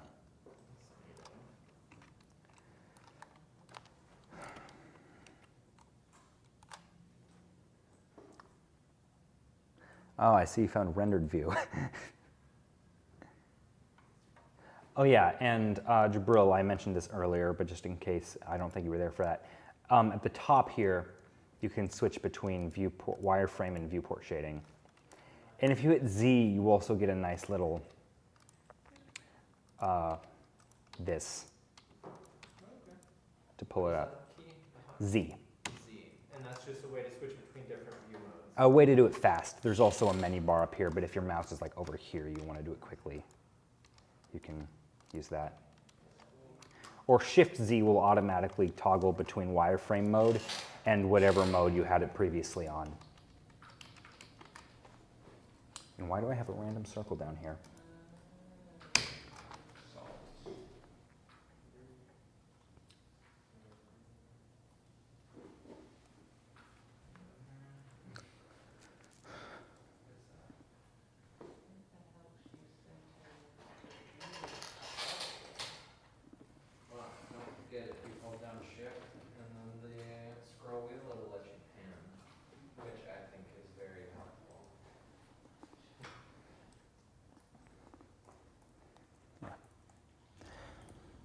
Question. Say that I wanted to duplicate this little eye over here. Oh yeah, I'm gonna cover duplication next. All right, cool.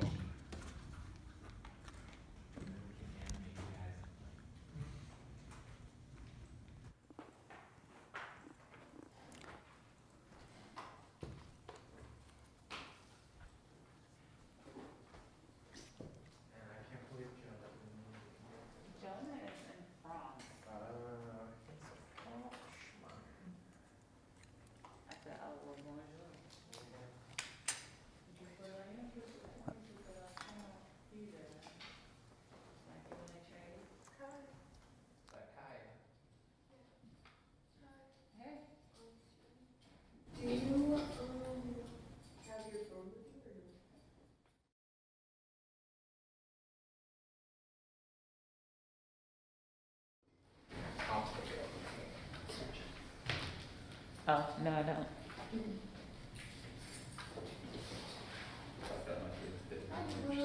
Sorry. Hello. I think it's best we don't just leave it in that screen. No, just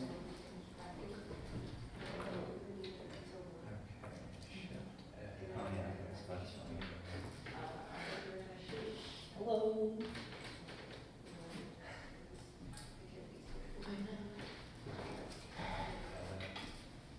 Man, I'm already getting so much out of this class, so thank you. Yeah, didn't you already teach yourself Blender? I've been trying to learn, but just having someone here explaining why it doesn't work or what is the issue with it makes it far easier, I Makes sense. How do I get back to looking at your? Oh, yeah. I think you're in material preview. Yeah, you put yourself in the, click the, oh, and then you enable, click that.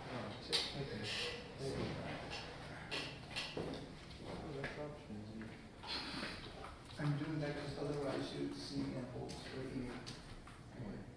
You can see you. Oh, I thought that was live. It is live.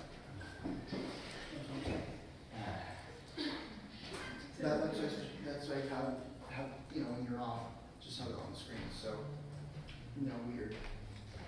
But we might even modify it separately. I think the same thing is just moving around, moving around the screen. I mean, you don't have to sit there, it's wireless, you can sit anywhere you want. It's a charger. Oh, you can probably plug it. Maybe I should sit on one of those chairs instead. Oh my God. Yeah, I mean, it doesn't have to be plugged in the whole time, I was just worried that we ran out of battery. It's fully charged. You can unplug it. And you're almost done right now. Not particularly, we still have a. Number two, and then what else is there? Technically goes till 9. I'm going to cover duplication and just other utilities in the viewport, and then we're going to start working on the project. Okay. Triple, yeah, no.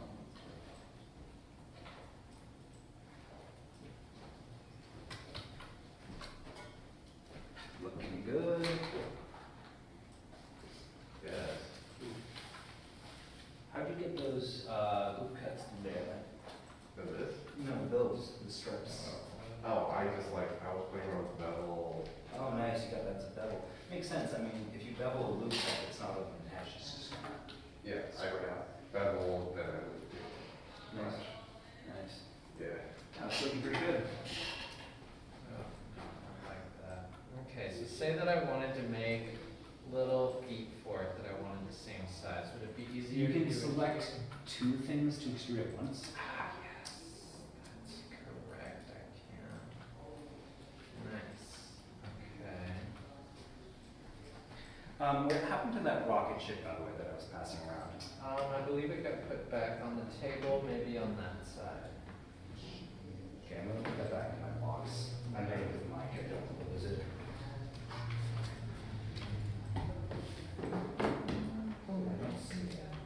I think Here it is.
Yeah, 2020 was nice. 2021 was mental in this. Yeah.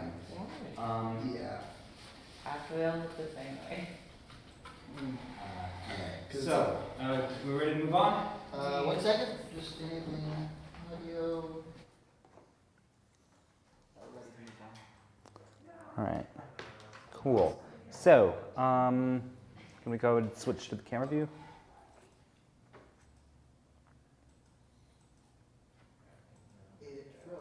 No, it didn't. You just didn't click the right button. Oh, my bad. Just drag it in. All right, coolio. Okay, so are we ready to move on? That looks almost like a drop shit from the Half-Life series. Oh, that's cool. Nice. Oh. You ever played Half-Life? Oh yeah, I actually have. Nice. Yeah, that looks like a Half-Life 2 drop ship.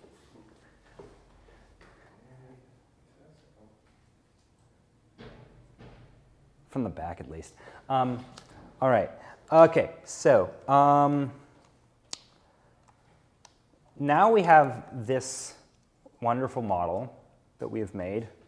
But what happens if we want two? So the simplest way to do that is go back into object mode, and then you select it, and just Control-C, Control-V.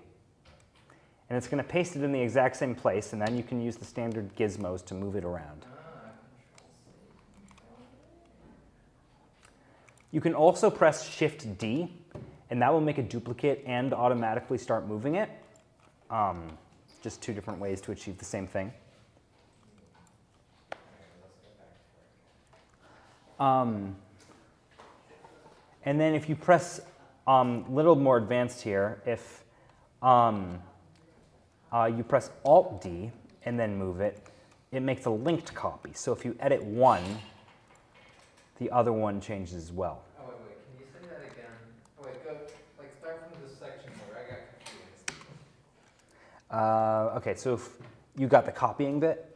Well, so what I'm trying to copy is something that's already, I added another object to my object. Okay, yeah.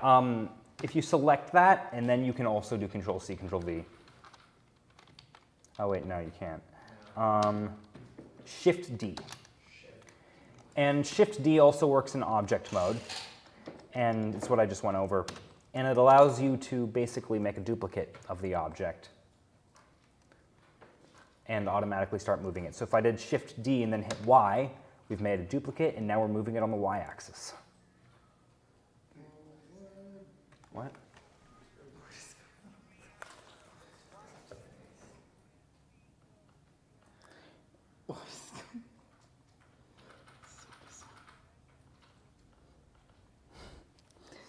That wasn't part of the string, that was just the iPad playing it.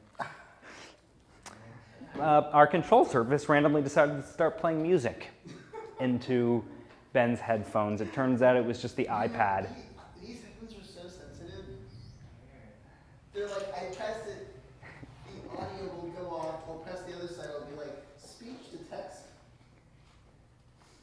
Yeah.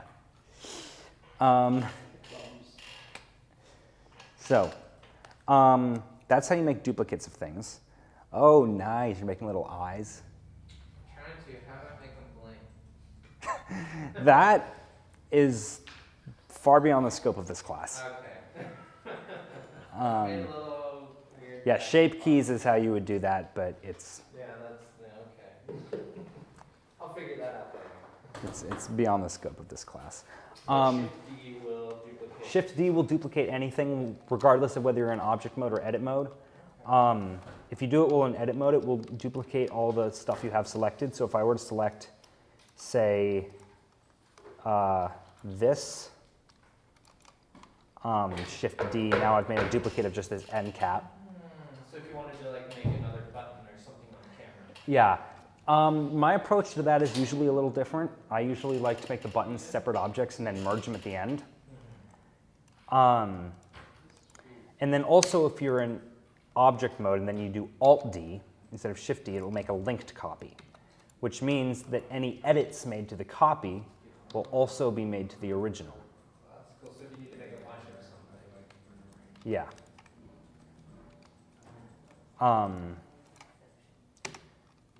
So if you had, for instance, a single chair model that you need in a room 50 times, you probably want to do that so that if you have to change the chair for whatever reason, it changes all of them. Okay, so Let me know when we are ready to move on, because I'm going to move on to something a little different now.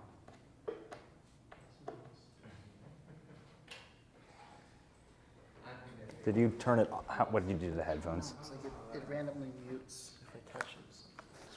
Check, check. Yeah, you have speak to chat on probably. Oh no? Thought I did. Check, check. But no. Oh, you just muted it in the Sling Studio app. I didn't even realize that.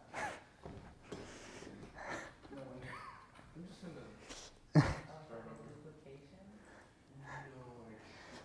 All right. So, how about we give this How about we give this till 8:05, and then we're going to move on to something a little different. Okay.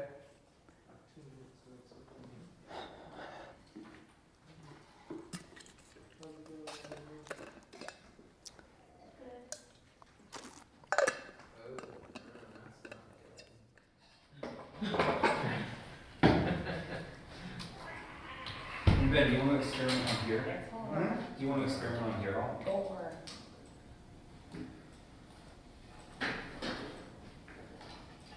All right, you want to go back to your machinations? No. I don't know about that.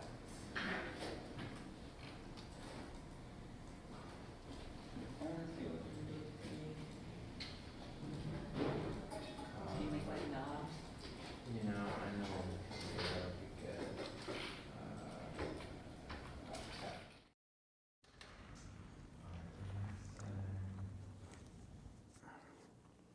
Just saying, how are you enjoying teaching this class so far?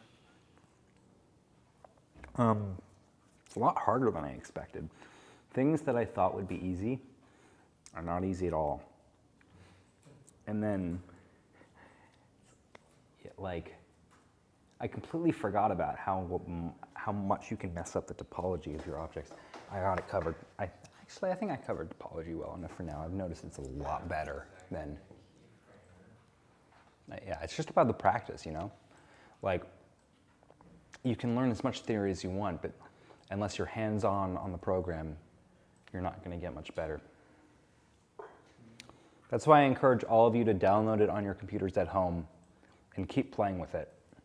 If your computer is powerful enough to run If your computer's powerful enough to run it. But that's why you got your computers here at OBCM. You can always reserve the computers here, just for practice. I have a question. Yes. I keep on moving this. I mean, why is that into the square? Like, I don't know the orientation, because whenever I say move that, right, then I'm gonna rotate it. Okay, yeah, it looks like you have a 3D cursor. What was the shortcut? Let's just do the camera. Thank you. Okay, yeah, that makes more sense. Should have wrote these things down. Yeah. We have a shortcut. What's For your camera. Numpad 0. Oh, I don't know the shortcut. Okay, now we got back up. Oh, no. Still going for the monkeys? No. And little tip, I'm done if with you that. hold down Shift and then tilde, you get WASD controls. I really wish it's tilde off. Yeah. Are you familiar You get with this? WASD controls. Nah, You use man. that when you're in the camera. Yeah. I'm just focusing on That's cool. Nice. So like. Ooh, Inception. While I'm holding on to this. No, while you're viewing the camera. Why does it do that? Like, it loops infinitely. Oh, that's cool. Because there's a delay. Because this is looking into the iPad, right? Yeah. And then the iPad is looking into. You want triple inception? Oh no. No. No. Can you frame that? I guess you can. That would totally scrub the topology. On the last day. All right. You ready to move on? Yeah. All right. So, I want to cover A few tidbits just about the UI before we move on to the project. So, first of all, You'll probably have noticed this red and white circle floating around your scene. Sometimes it moves when you click. Whenever you add something, it adds the circle. You might find it annoying. The circle, once you get to learn how to use it, is called the 3D cursor. And it essentially acts as a waypoint within your scene for various operations. You can move it either by clicking the cursor tool and then just clicking anywhere in the view. And that will set the 3D cursor to the nearest face which you clicked. Or you can select something, Shift S, and then cursor to selected. You can also select individual faces, Shift S, cursor to selected, and then we got the cursor nicely positioned there. I use this all the time. Even if there's a model that I'm not actively trying to work on editing, I'll oftentimes go into edit mode just to select some faces so I can set in the cursor to them. Now, the 3D cursor can be used for numerous things. As Jabril has just found out, if you click on this icon up here, you get a number of different pivot points you can use. One of them is 3D cursor. Now, you'll notice that any transformations we do in the scene are done relative to this cursor. Even scaling transformations. That can be really useful, especially in object mode, in edit mode, if you wanted to say make something a perfectly straight line, scale that 0. And now it's perfectly straight alongside this 3D cursor. The 3D cursor, and let's just, before we get confused, send this back to the median point, which will be the default. It'll rotate everything around the middle point. Or you could set it to individual origins, which will rotate everything individually. And then there's also bounding box center and active element, which I never use personally because they don't really do anything useful. What do they do? Honestly, I don't even know. The active element, essentially, basically, every scene in Blender has an active element, which is basically the thing that's selected that has the brighter orange highlight. An active element just, I think, makes it so everything rotates around that, whichever one was selected last. I mean, I guess it could be useful. Median point's the default, and it's what we should keep it at unless you're tending to do something different. Also, whenever you use Shift A to add anything in the scene, it adds it to where the 3D cursor is. So, if you wanted to, say, add a sphere directly on top of this cube, we can Shift S, cursor to selected, and now we add a sphere, and it is perfectly aligned with this cube.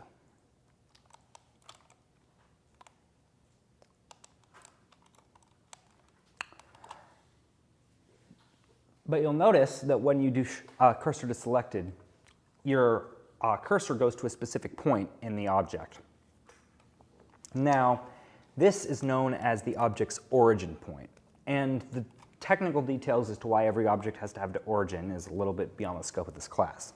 But basically, every single object in the scene has what's known as an origin, which is basically a point on the object, which is its sort of root position in a way. So when you do Shift S as cursor to selected, it goes to the origin. Also, any rotations you make on this object are relative to the origin. So in this, And that's like the you, middle of the original cube or something? you can change it, but by default, it's the middle of the original cube.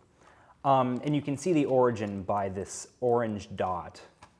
Let me get rid of that. You can see the origin by where this orange dot is when it's selected.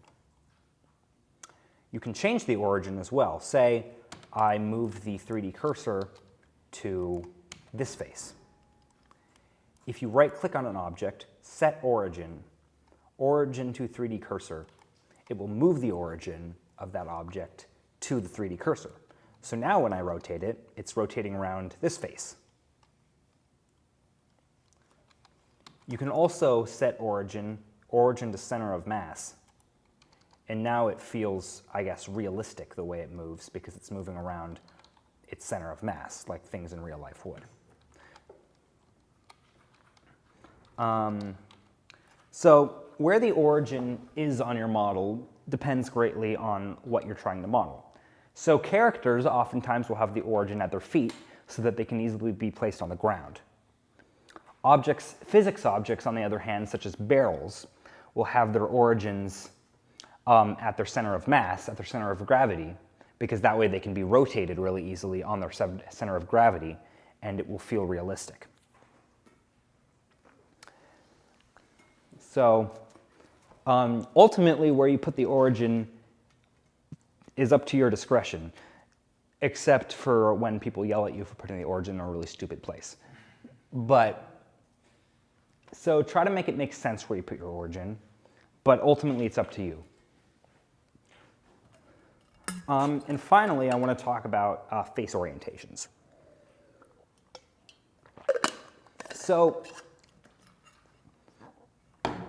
far, we've been mostly dealing with closed geometry. So that's geometry that has things filled in on all sides. If you were to fill the inside up with water, it wouldn't leak. But in the real world, most 3D models are not closed. They are in some way open. So I'm going to move these off to the side so I can demonstrate. Let me go ahead and undo that because I need to set my 3D cursor to the world origin. So Shift S, cursor to world origin. Let me add another cube. And let me just do something similar to what I had done before, where I maybe extrude it, and then I'll inset this, and I'll extrude this back. All right, is everyone? You don't have to follow along, by the way.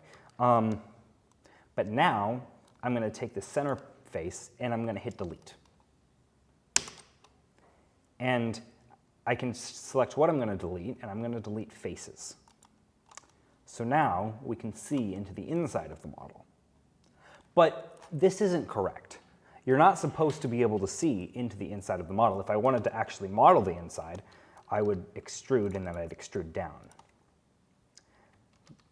But unless you're like a graphics programmer and you know what you're doing and you know that it's okay, in general, this is frowned upon, seeing the backside, because a lot of render engines, what they'll do, and I can quickly replicate this.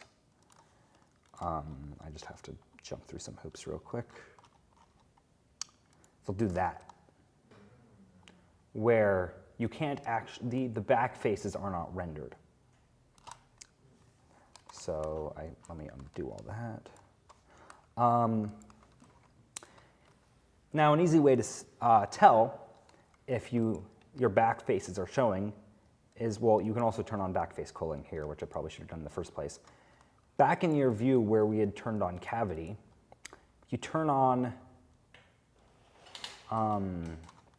never mind, it's not there, it's here. So to the left of that, we've got this little drop down up here, right? So not that, to the left of it. So you can turn on back face culling like that. But you can also click this drop down here. And then you turn on face orientation, this checkbox. And what that does is it will highlight red all the faces that are the back faces.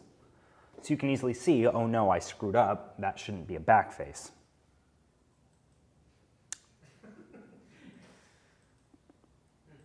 So it's this drop down right there, no, to the right, that, yeah, face orientation.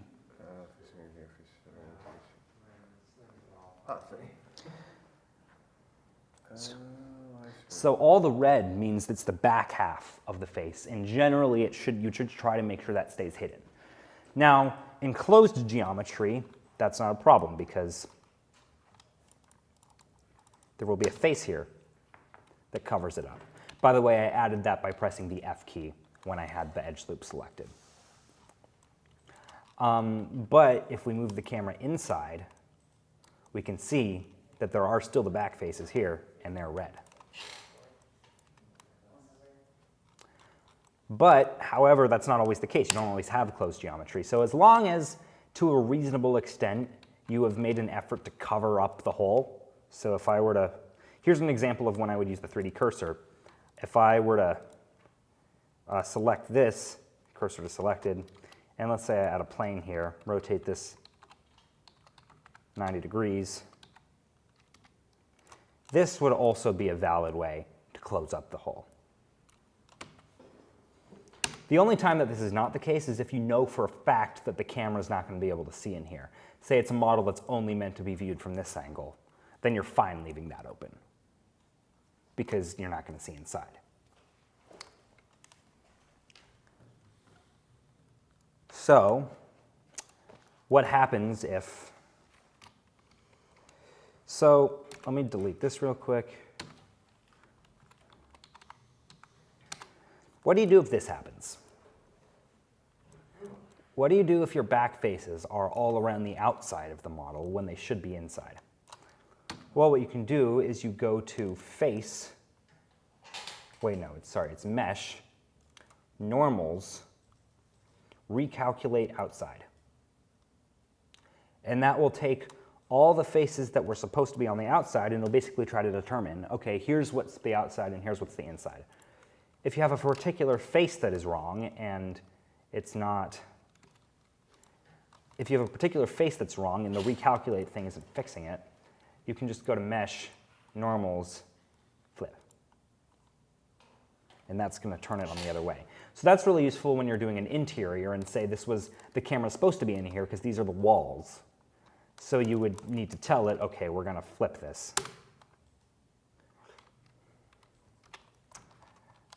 All right, so does that make sense to everyone? Let's move.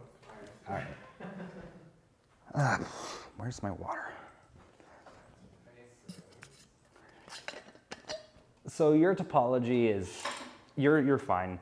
You're probably not going to fix it with flipping normals, I'm going to be honest. So I would select a face, right? Yeah. And then F? No. It's not a hotkey, actually. I had just done something special to do it fast. You're going to go to a Mesh, Normals, Flip. But you've got to just do that for each. either that or you hit A, you select everything, and you recalculate outside.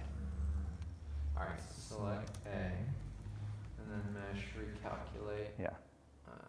Normals, recalculate. What is normals? Is that just saying anytime that there is? It's a technical term. Basically, it means which direction the face is facing. And yeah, you're not going to get much better than that, honestly, with that model. Because if you pan around to the outside, you'll see the other side of that face is probably visible.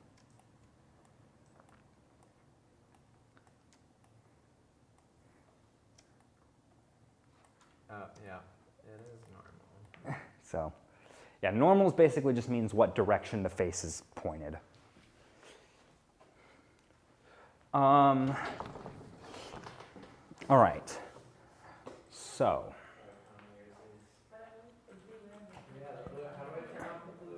Okay, and then to turn it off again, we go to this drop down up here, and then you're just going to decheck face orientation.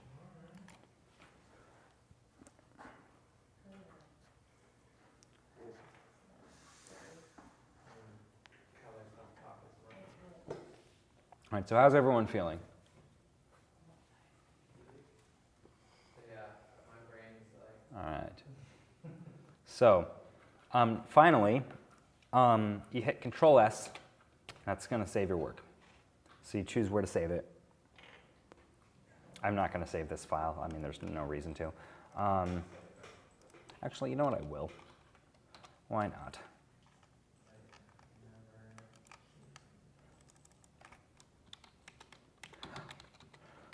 And if you're working here at BCM, we ask that you have an external hard drive to save it onto.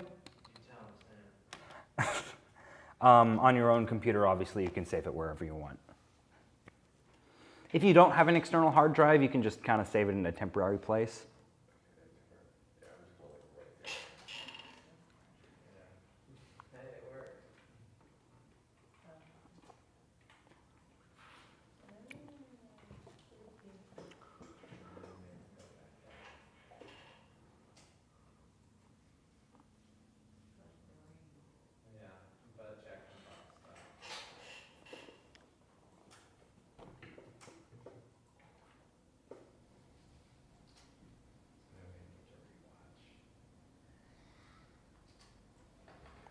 Where'd that sound come from? That was common. Oh. Just adding sound effects. All right. Okay. So. All right. How are we feeling? We ready to move on? So now that that's just some of the housekeeping issues out of the way. Damn it. Let's actually get started on the project that we're going to see through to the end. So let's do the very basics today. How many of you have heard of the back rooms?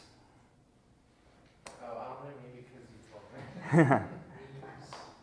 Yes. Okay. So I was going to put together an example project, but I ran out of time, so I'm just going to find something on YouTube. Nope, don't want to review my entire photo library. That's not a good idea.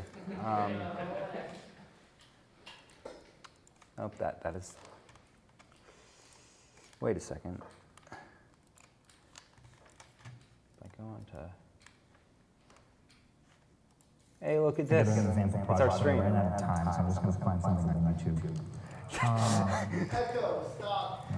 Let's go, we have 3 viewers. Oh boy, is that a bot? That's a bot. Yeah, who's that? There's a bot in the chat. I'm gonna have to deal with that. Yep, okay, deleting these. Report. All content spam. Okay, cool. And then I'll just remove and remove. All right, cool.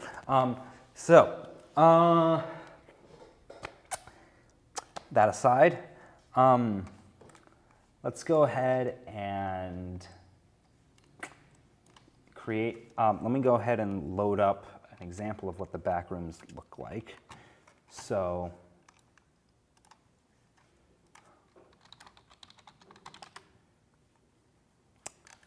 this is a very rough representation of what we're trying to do.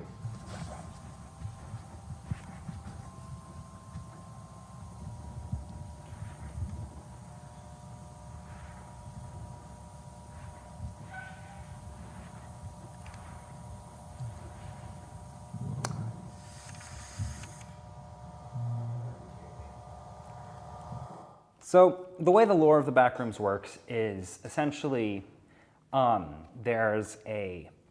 basically it goes, quote, if you are not careful and you no-clip out of reality in the wrong places, you'll end up in the backrooms, where it's nothing but an endless maze of these type of corridors. God help you if you heard anything moving around, because it sure as hell heard you. Luckily, the backrooms has very simple geometry that we can, aside from these like creepy paintings and stuff, can fairly easily recreate in Blender. So, granted, this class was written when the backrooms craze was a little bit more in full force, but we're going to go ahead and try to make our own thing like this. So, let's go ahead and start by making a new Blender file. So you're going to go to File, New, General.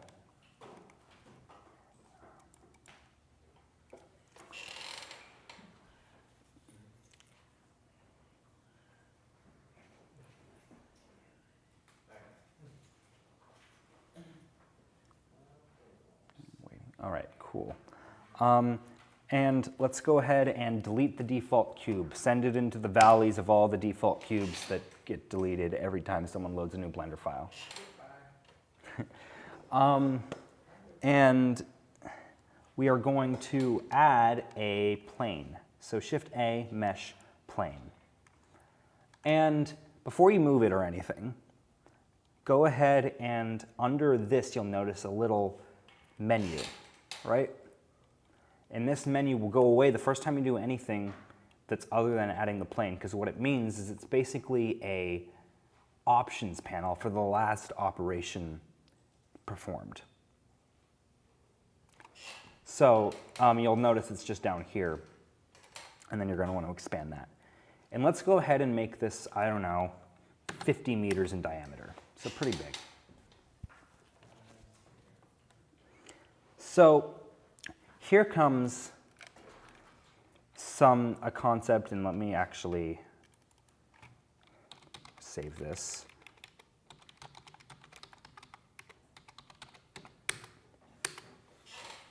So it's a good idea to get in the habit of hitting Control S fairly frequently, because like all software, Blender does crash. And when it crashes, you will lose your work if you've not saved it. So from firsthand experience, make sure you save often. Or like most of us, you're probably going to end up learning it the hard way, to be honest. But so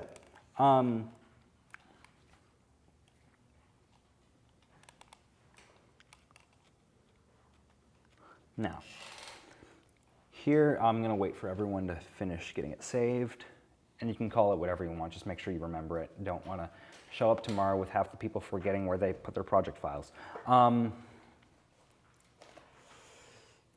Alrighty-o. So now that, okay, I'm going to wait one more minute.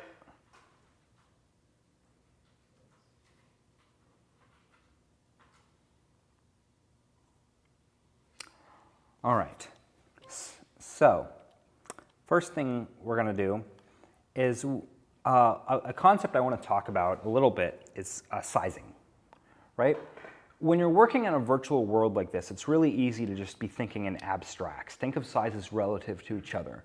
But that's not how it's constructed, actually. See each one of those little grid squares that you've been looking at all of today? Each of those are defined to be equal to 1 meter.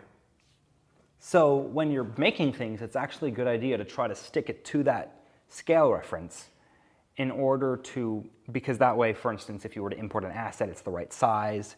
And also, it just makes your scene look more realistic, more tangible, knowing that this is how big it's supposed to be. Now, it's not really practical to look at those meter things very often. So I'm actually not sure if this add-on comes built in. I hope it does. Let me double check.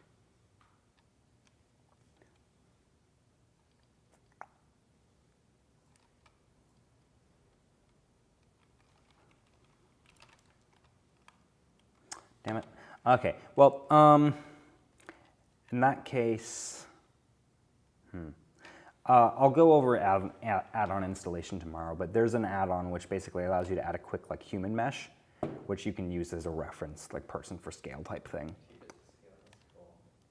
For now, let's just use number typing. So let's go ahead and duplicate our plane. So with Shift D, and we'll just leave it where it is. And then we'll go ahead and, okay, here's the outliner. I forgot to go over that. The outliner, if you've used any piece of software ever, basically has some form of outliner. It's like the layers in Photoshop, or I don't actually know if Premiere has one. But basically, you can see everything in your scene. It's really useful. You can also hide things and reshow them. Let's hide the original plane. And let's hit Tab. And we'll add like, actually. So this is the part where it becomes painfully obvious. It's my first time teaching this. I'm trying to figure out what the best approach for this is. Let's see. You know what we probably want to do? We probably actually want to use wall extrusion, not plane extrusion. Okay, delete that second plane, never mind. So let's go ahead and add a cube, right? So we've still got our 3D cursor at the center, so we're going to add a cube. Before we change it, let's set our size to actually, you know what, let's keep it at 2 meters. 2 meters, let's set it to actually 2.5 meters. That's about a good ceiling height, right? So 2.5 meters.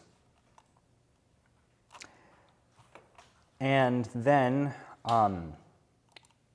let's go ahead to the right-hand side. If you click this little arrow right here, go to the right-hand side. And then under Item, we can actually set our dimensions in full. So what's a good size for let's say 10 centimeter walls. So let's set our X and our Y dimensions to 10 centimeters.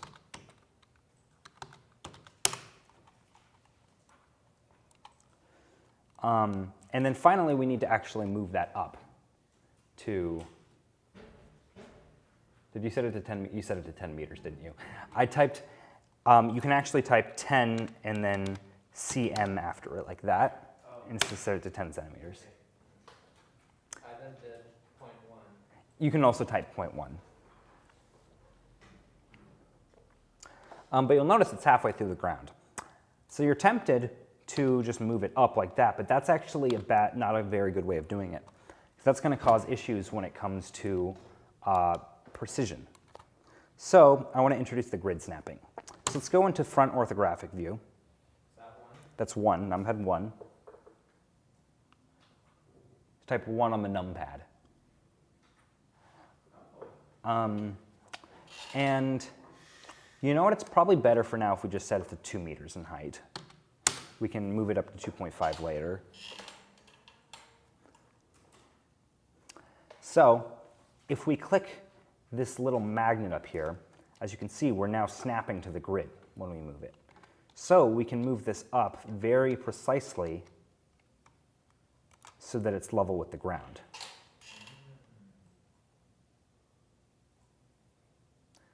So the little red line's going to be the ground there. So now we're going to want to override our origin because we want our origin to be at the ground. So let's go ahead and go into edit mode. And if you select the plane and hit H, it's going to hide it so that we can see what we're doing with this wall better. Let's go into edit mode and let's select the bottom face here. And then we can do Shift A, no, not Shift A, sorry, Shift S, cursor to selected.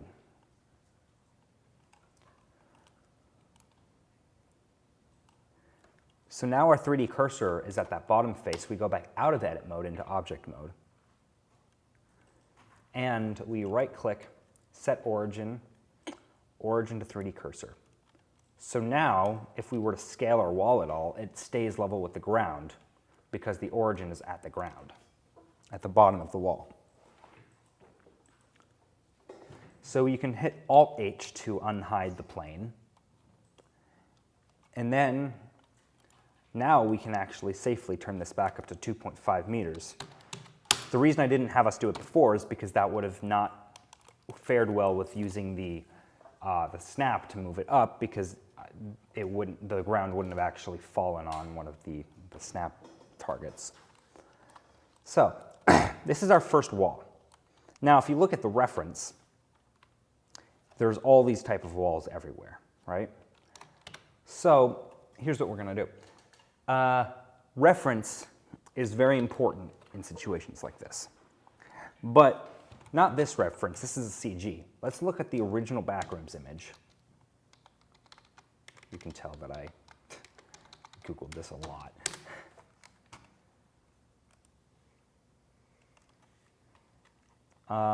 Where is it? Where is it? This is the original image that the backrooms was based on. You can get to it just by Googling backrooms. Wait, is it? No, that's not. That's a recreation. This is the original image that the backrooms was based on. You can get to it by Googling backrooms on Google. You want to click on it? Or? You could, but it's not really going to do anything. It's just, oftentimes... That looks like the same thing you had just clicked on. Yeah, but it's smaller. We want the biggest view possible.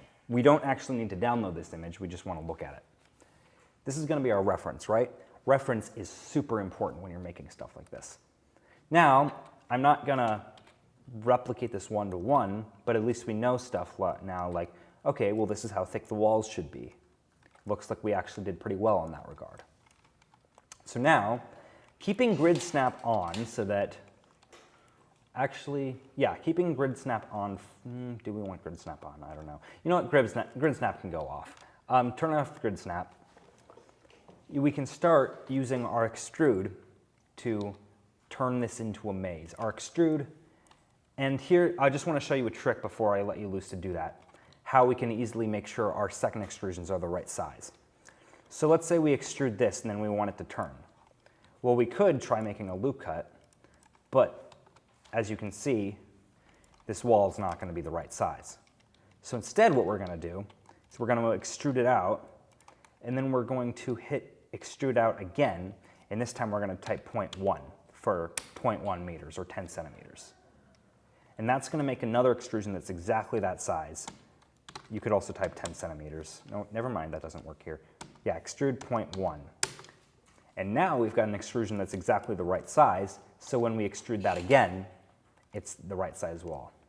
So go loose, play with your camera, make something that's got good composition, and create a shot in the back rooms.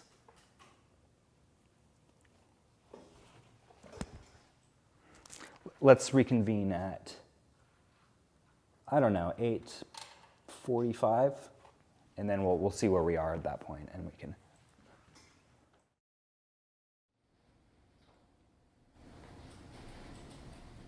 And I'm actually not sure if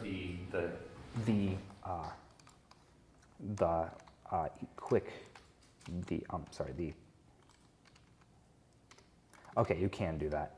I was hitting E to extrude, which makes it a little easier to type when you're not having to hold down the mouse button. I should really install that plugin that makes it so it shows your keys.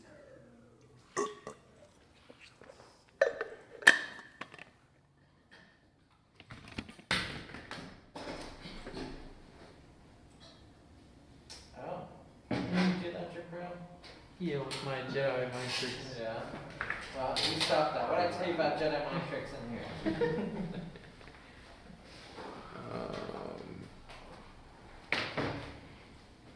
Okay. Does that one do it? No, that goes in here because we're almost done. We don't need to bother. Wait, Jabril. Take this. Cool. Wait, did we tape the phone up there with it? Oh, that's a battery. Yeah,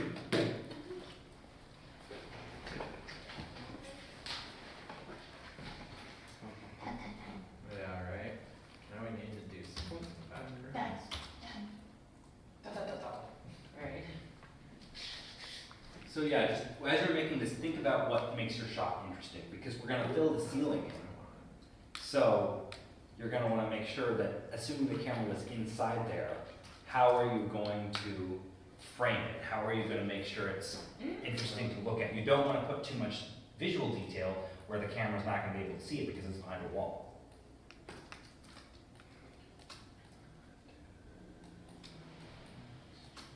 I think I just clicked the wrong one.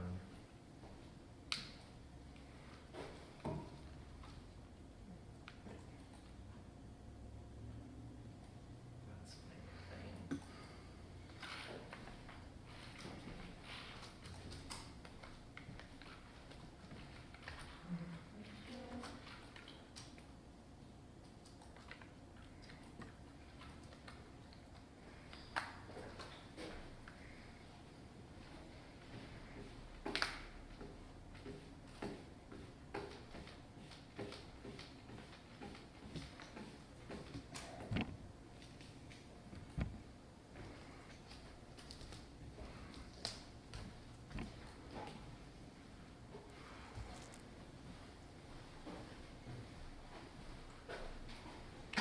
Looking good.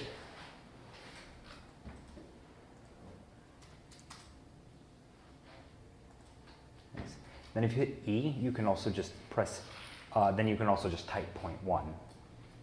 So if I hit E, And then type 0.1 on your keyboard. that's cool. You good? Yeah, I'm having some light sensitivity. Too much screen time? Yeah, I really need to go back and stop saying I really need to go back. It's looking pretty good there. Thank you. If you want to borrow my set, I leave them on. What would be a quick way to get just like a pillar, I don't know, about 2 feet away from there so I can make like a door opening? Oh yeah, so basically what I would do, and we're not, we should probably,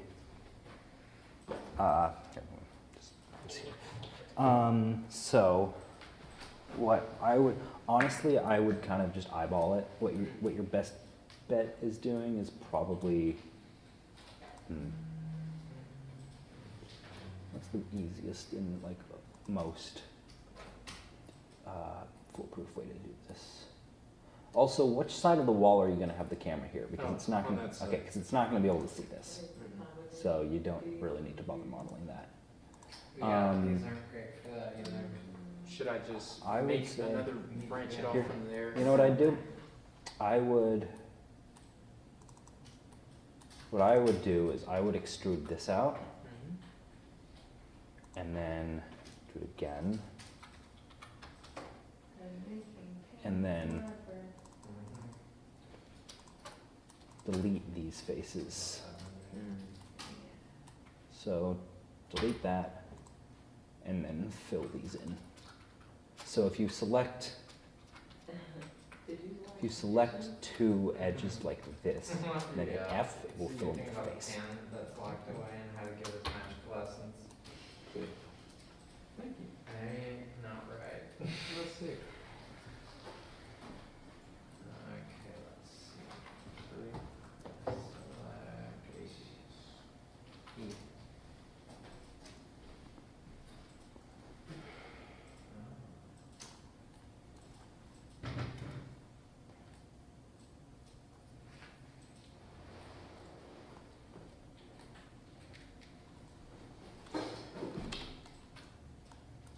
I also recommend looking through the camera view of where you intend to put the camera.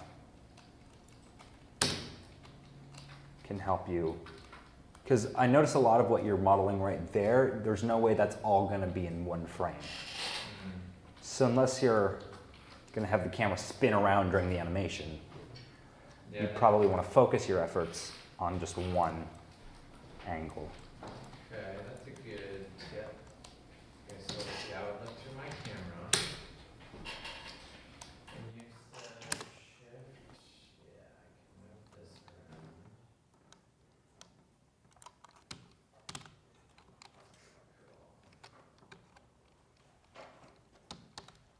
So I'm going to restart. How would I drop my elevation in this mode? What? Hold down Control. Or Shift, I forget which one. Oh, it doesn't have that. You have to look down and then go forward. Yeah, it's like a video game. Delete our faces.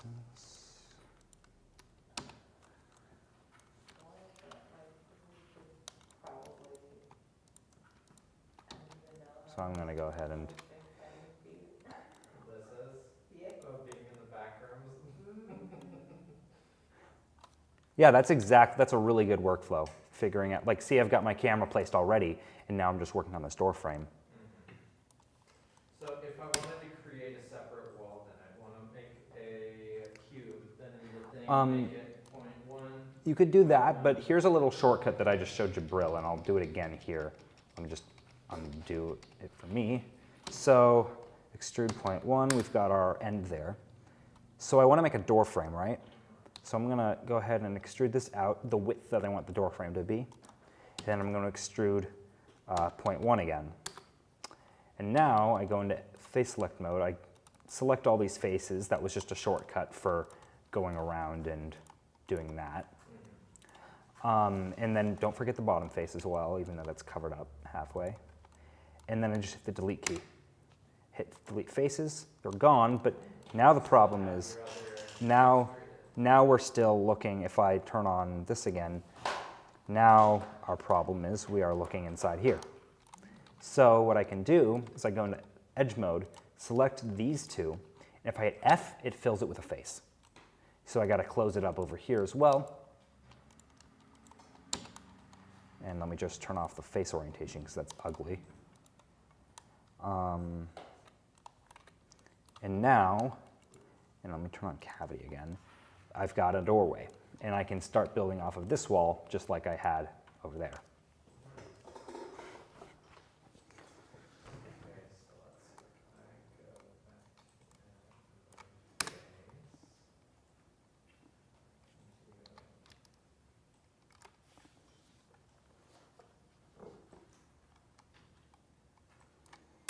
So what should I do now?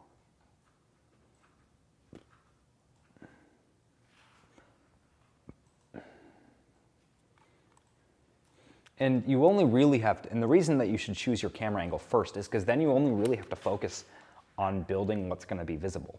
Like, yeah, like I'm gonna, like even though if we look at my scene right here, I've only got this right now. There's all this back here. I'm just gonna focus on building the other end of this door. Because you can't see any of the empty stuff back here. So you can see through the door, so I'm going to focus on what's on the other side of the door.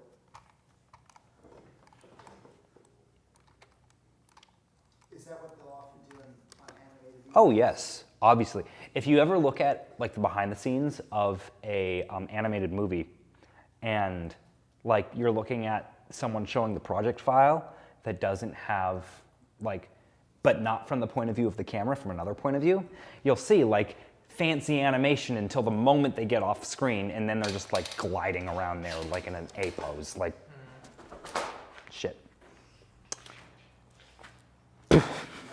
R.I.P. my gaffing job. Doorway, I want vertices, edges, faces. So you're gonna want to delete the faces. Not edges as well. Not only faces, just faces. Okay. And then you said. And then you're gonna want to select opposing edges there. Okay, so edges here and. Oh, let me move my angle so I can see it there. And then hit F. Boom. And then do it on the other side too. So here and here. Oh wait, that was the wrong one. That was the wrong one, yeah. How do I deselect? Just don't hit shift and select something. Okay. Boom. Sweet. Back rooms. Yeah, back room.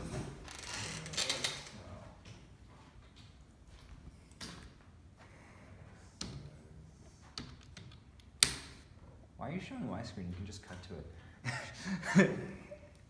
Cause it's easier.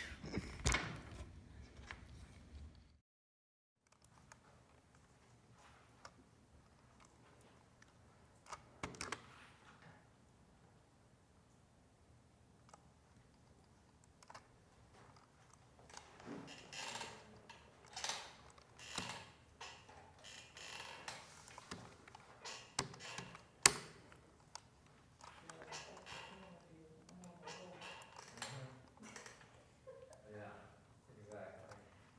No, I know what I mean. Because the camera's gonna go to the phone and it's gonna be like, oh no, that place is weird. It's this way. Oh, yeah, I'm gonna do windy curve. And you know it's Nice. cool because I guess once we had this and we had our camera movement and we knew the light source, we could get someone in the green screen, have them pretend Oh, to be yeah. walking. Yes, the light. it would be a little bit more complicated, but I could show you at some point if I have time before going off to college, like how to do that legit and make it look really good. That'd be cool. If not, when we get back from college. Like a virtual background on green screen? Motion tracking, essentially. Oh.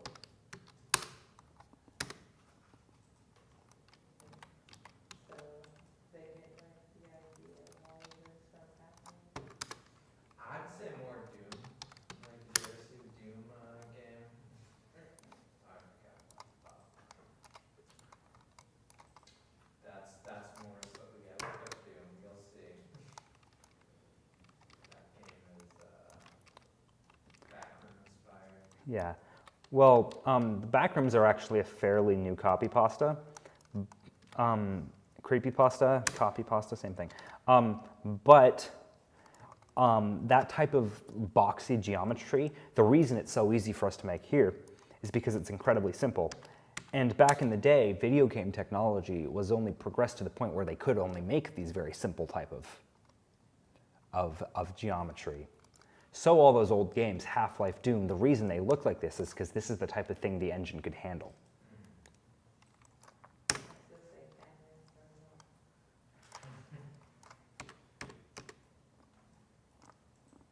Alright, so for some reason, my controller is now super slow whenever I'm doing the, Okay, yeah.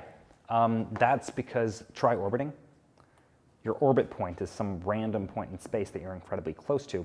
So select something and then hit your delete key. Okay, so selecting there and hit delete. Okay, so there's my origin point. So Well, that's not where you're orbiting around. It's whatever you selected when you were. whenever I was doing it. Yeah. Okay.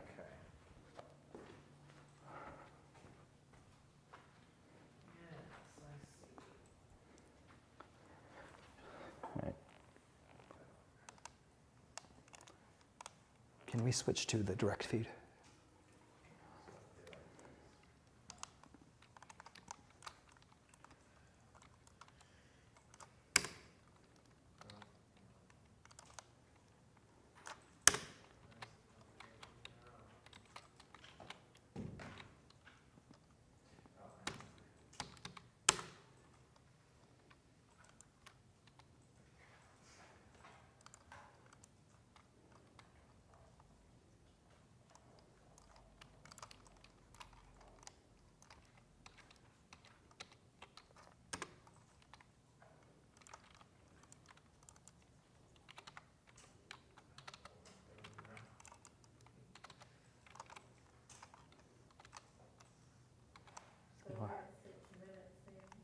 Yeah. We're basically done for the day, so make sure to save your projects. And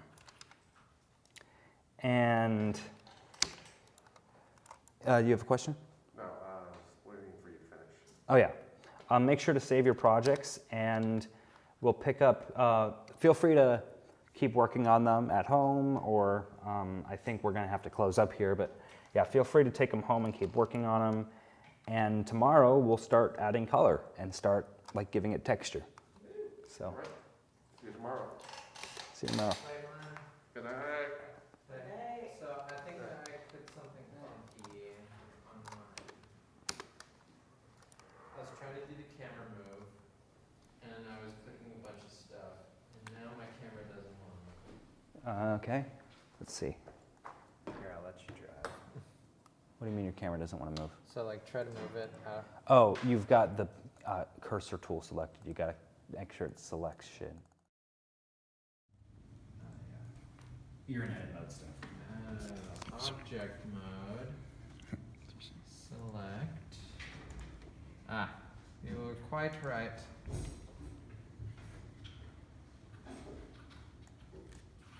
No, just this.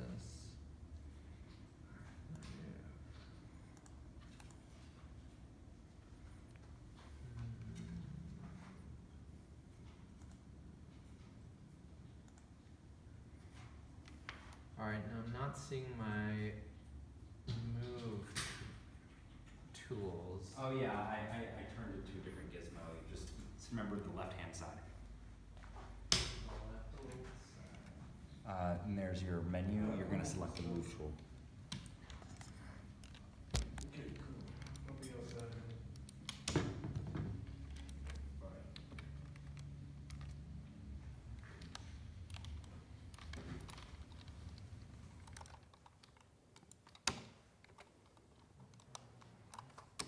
Can we end live? Yeah. All right. So I'm going to go ahead and end the live stream here. Thank you for watching. Come around tomorrow at same time, same channel, and we're going to be adding texture to it. So see you then.